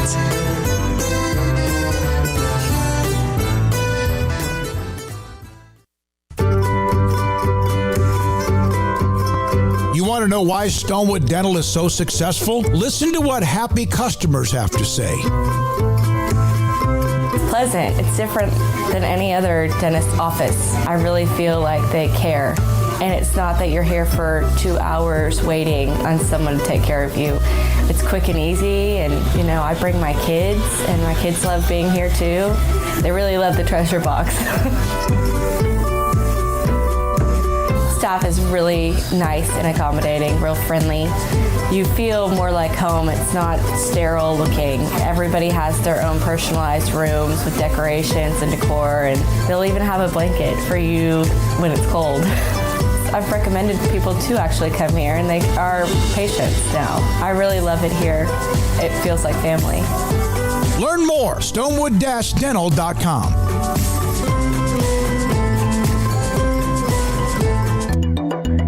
It takes time to reach goals. It's a truth that applies to more than sports. It goes for your financial goals as well. You work hard for your money, and you deserve an investment strategy that lines up with your game plan. And Tom Albers, your Edward Jones financial advisor, can help. If your financial investments aren't putting forth the effort you desire, stop by today for a financial review. Tom Albers, 4301 Lakeshore Drive, 254-776-7605. Edward Jones, member SIPC. Did you know that 1 out of every 4 men have symptomatic low levels of testosterone and don't even know it? And if you think you're too young to worry about it, guess again. Low T levels can make you feel tired and grumpy, cause weight gain, and wreak havoc on your sexual desire and performance. Petty Clinic Low T can set up same-day blood screening and results, so if you're tired of being tired, I challenge you to man up and Google search Low T Waco or go online pettycliniclowt.com. It's a private clinic with an atmosphere catering to men. Affordable, only $150 a month, includes lab work, office consultation, testosterone injections, follow-up visits compared to $395 a month in Dallas or Austin, and you don't have to fight the traffic. Petty Clinic Low T as board-certified physician consultations will provide the best form of brand-strength testosterone available. Contact Petty Clinic Low T today, just off Highway 84 and Old Hewitt Drive in Woodway. Petty Clinic Low T, helping men become the high-performance men they deserve to be. PettyClinicLowT.com or Google search Low T Waco.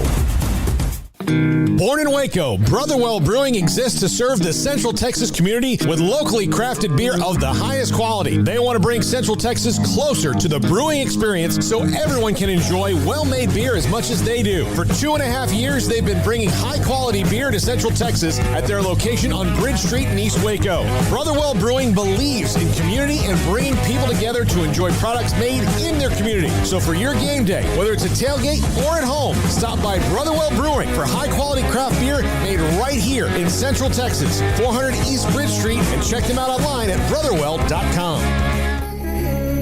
Welcome back to Sikkim 365 Radio. This is Paul Catalina's Top 5 at 5:55, presented by Champion Salon and Barber. To book your appointment, go to championsalonandbarber.com. Welcome back, Sikkim 365 Radio, 365 Sports. Top 5 worst. Last year I did the best. Jack thought I had already done this one because his natural thought with me is that I'm a party pooper and whatever I say is going to be negative, which is pretty on brand for me. But this is actually the worst. This one is actually true to form. Last year I did the best. This year I'll do the worst. Number 5, Super Bowl 33, Gloria Estefan. I mean, not anything against her, but this performance was, for a Super Bowl halftime show, ridiculously boring. It just didn't, it was in Miami, in the Miami Sound Machine, it made sense, but it was too far after her true glory days. How often do sense. those Super Bowl halftime performers perform after their glory days? Until recently, most of the time. Yeah. Oh, really? It's really kind of a new phenomenon of having these big Super Bowl. Like that poor dude last year, the weekend, at a stadium that was, very, very empty. I did not put him on this list because the stadium was empty, which is not his fault. And you know what? He was okay, and they had him up in that little... That's not what he's good at. Yeah. He's not a big show, performer. He's a incredible singer. When I first heard him years and years and years ago, one of my claims to fame was when I was working alongside a hip hop station, and shout out to Luscious Ice, who was the main man there. And I remember telling him about The Weeknd before The Weeknd popped big. I stumbled across him, and I was like, "This dude sounds like Michael Jackson." He's like, "Get the hell out!" Like Michael Jackson. And I was like, "No, I'm not saying he's Michael Jackson. I'm saying he sounds like him. If you listen to him, he does sound a little like Michael." But yeah, he was like a dark, brooding guy then who didn't even show his face, and he's opened up in recent years, but he's still not a performer. He's not a Super Bowl halftime guy. He's also, because he's more of a performance artist, and like the sets and everything, the whole thing, like when you watch a video. Maybe some probably said, I don't want to do that this year in Tampa because of the fact they knew there wouldn't be many people there. Well, I mean, it worked out for him in that he can do his kind of thing, but the other thing about The Weeknd is he is very popular with a certain group of people, but he had no broad reach. Much like Gloria Estefan here, like this was, like you had the right ideas, like you're doing Super Bowl in Miami, it's the Miami Sound Machine. It just, you're talking about football fans, you're like, man, do I want to see Gloria Estefan? No. You know, and nothing against her. And again, one of these next artists I love. I did see one thing I want to mention was somebody, and I wish I could credit who it was, but they put all of the Super Bowl logos of all time. That. And, man, I didn't realize how generic those have become for like a decade. They are the most generic logos, and they used to be so cool. I had those pins. Yeah. I had the pins up on the wall, and of course, and they are gorgeous. Now they're just the same thing. They just changed the number and the color, and that's it. But they're all just silver so and blockish. Yeah, you used to have some of the kind of flavor of the city. Yes. Yeah, the locale. Number 4, Phil Collins and Christina Aguilera, Super Bowl 34. Nothing against Phil Collins. Is that a picture of? Oh, that's Enrique Iglesias. Okay, that was like, that's not Phil Collins. But this is one of the ones where they put a bunch of people together, like Phil Collins, Enrique Iglesias, Christina, and like, would those people all ever be together at the same time for any reason other than this? For like Live Aid or something like that. I mean, Phil Collins is an all-time great. In the Air Tonight is a banger in any era. 29, 24.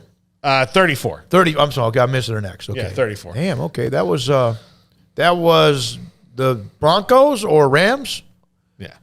No, I can't remember like that. Well, 30 was the Cowboys. Yeah. 31 would have been the Packers. Yeah. And then Denver, and then the Rams. But yeah, that was just kind of a smorgasbord of people just kind of seemingly thrown together, it felt like. But yeah. Number 3, Shania Twain and No Doubt, Super Bowl 37. Picking at random. I mean, it's just, and here's the thing. I'm not knocking Shania Twain. I'm not knocking No Doubt. I am a huge No Doubt fan. Who in the hell is No Doubt? Gwen Stefani. It's Gwen Stefani before she was a solo. Well, you said Christina Aguilera. Yeah. Okay.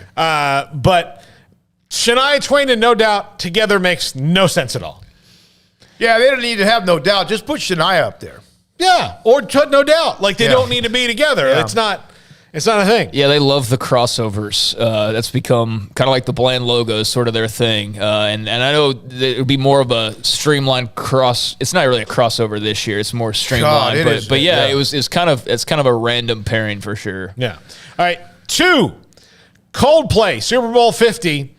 I am actually a Coldplay fan, but they don't fit the Super Bowl. They also don't fit the Super Bowl when you put Beyonce and Bruno Mars, 2 way more high energy performers, around them. Is that New York? 50? Super Bowl 50? Yeah. Yeah, I think so. I remember Bruno Mars, and he was the most entertaining. Well, of course, Bruno Mars did one by himself, too, and he was great. Like soon after that. Yeah. But Bruno Mars and Beyonce around Coldplay, it doesn't make sense. Like, let Bruno, let Beyonce. And how about Katy Perry and the Shark? That's one of the best ones. I know. Yeah, it's great. I mean, okay. Whether you like Katy Perry or not, the spectacle was great. Yeah. So, and number 1, and this could have been all 5 of them, Maroon bleeping 5 in Atlanta. This was so bad. So bad. Why? Well, first of all, he was naked. They're not good. Second of all, I mean, these ridiculous nonsensical tattoos. You don't like them. That's fine. Okay. Yeah. All right, he went naked. Yeah. I mean, there's a big controversy. You would never let a woman do that. Yeah, I mean, like, Janet Jackson shut down America. Yeah, I know. This jamoke goes up there, and everybody's like, oh, look at him. Who are you, The Rock? Yeah. No, that's Jabroni. Oh, okay. This guy goes up there, oh, yeah, look at Adam Levine. And he's got that ridiculous tattoo. What would you rather hear, them, him, whoever, or Rascal Flatts? Them over Rascal Flatts. Okay, that's where you... yeah, they're a little higher up or lower down. I don't know what you're going to say on my never hierarchy, but it was just bad. And then, like, that's in Atlanta. They had Big Boy come out, and then I thought, here's your opportunity in Atlanta to maybe get Outkast back together, even for a couple of songs. The NFL could throw money at them. Instead, they have Big Boy out, and and then instead of just leaving Big Boy out to do his thing, then they have Maroon 5 come and ruin it. So how about the one with oh Lord, jeez, who's the one that was married to A-Rod? Jennifer Lopez and Shakira. Yeah, that one. That's an all-timer right there. I don't think he was complaining about that one. No, I was complaining about that one. Maybe J-Lo, because I think she got overshadowed a little bit. yeah. Yeah, what? But I think this is the NFL this year has corrected a very big wrong from a couple years ago, and in the last couple years, should be. Now, granted, there could be technical issues or whatever, but Dr. Dre, Eminem, Snoop, Kendrick Lamar, Mary J. Blige should be a heck of a show. Yeah, it should be. You know, it's not going to be for everybody. Obviously, you know, there people who don't love hip hop they're probably not like circling this on their calendar. But as somebody who grew up, you know, listening to a lot of Dre and then eventually a whole heck of a lot of Eminem from basically the moment he dropped his first music video, I'll never like it's weird. I'll never forget where I was. You know, people have these stories. I'll never forget where I was when JFK died, or I'll never forget where I was when 9/11 happened, and I'll never forget where I was when I first saw Eminem's music video. It was late at night when MTV actually played music videos. I was randomly laying in bed, and this video comes on, and I'm like, what in the world is this? Like, who is this dude? Is he a rapper? Like, why does this just sound so different? And I was just hooked, and always have been, and I never thought I'd see Eminem or Snoop or Dre. Mary, I could see her performing at a Super Bowl. She's already done it too. Such a soulful voice. Yeah, she has done something about it. She has done it before, so I mean that's not a surprise, and she fits that mold. But the other ones, you know, Kendrick is so popular now. I could kind of see him being a part of one of these groups, but I never would have thought we'd see Snoop and Dre and M up there together. Yeah. That's pretty crazy. So I'm looking forward to that. Rank them 1, 2, 3: Snoop, Dre, or Eminem. I mean, you ask different people, but I mean, it depends on what you're asking too. Yeah. Like, I mean, just as far as my favorites go, like I'm going to say Eminem. Okay. Absolutely. I'd say Snoop and then Dre, because Dre is not as much of a. Dre's got great songs, but the others have far better catalogs, I would think. Yeah. Because if you're doing producers, like it's Dre. Yeah. Lord. All of this is happening because of Dre. Really. Yeah. He's a pioneer. I cannot wait to hear Eminem sing Forgot About Dre and then see Dre pop on, because that's going to happen. Yeah, and I feel like you'll come in on a helicopter or something like that. It's been fun to be at a lot of them. Obviously, it's been great to listen to some of the national anthems along the way.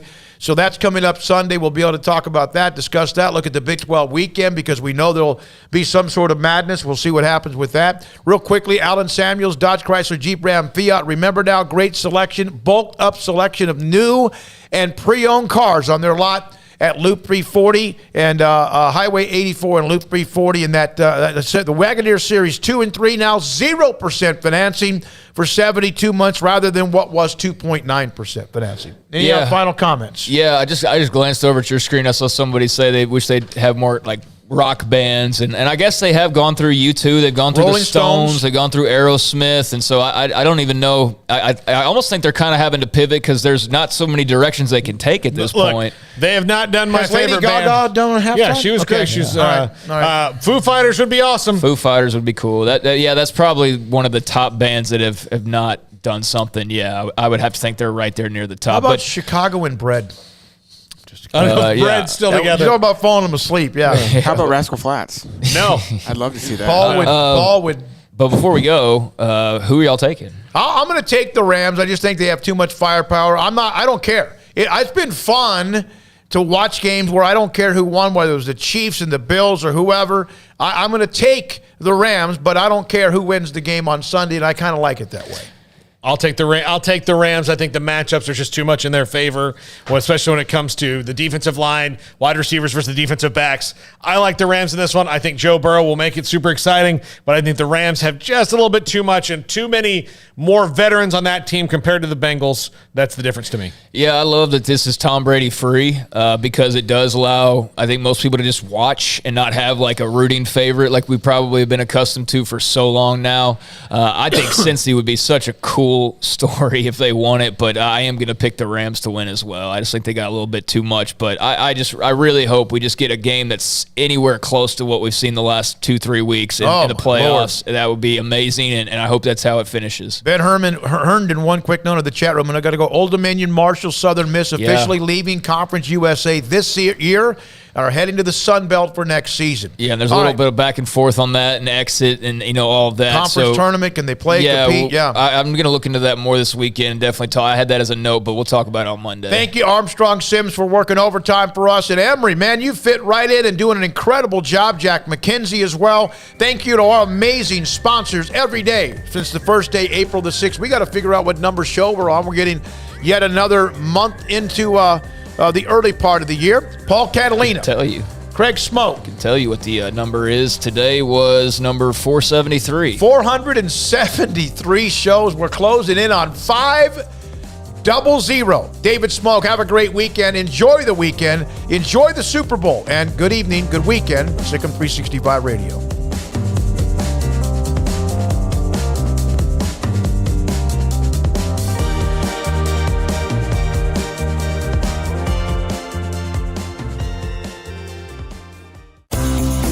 Ideal MRI is a small family business right here in Central Texas. We're open to support you while lowering the cost of healthcare bills.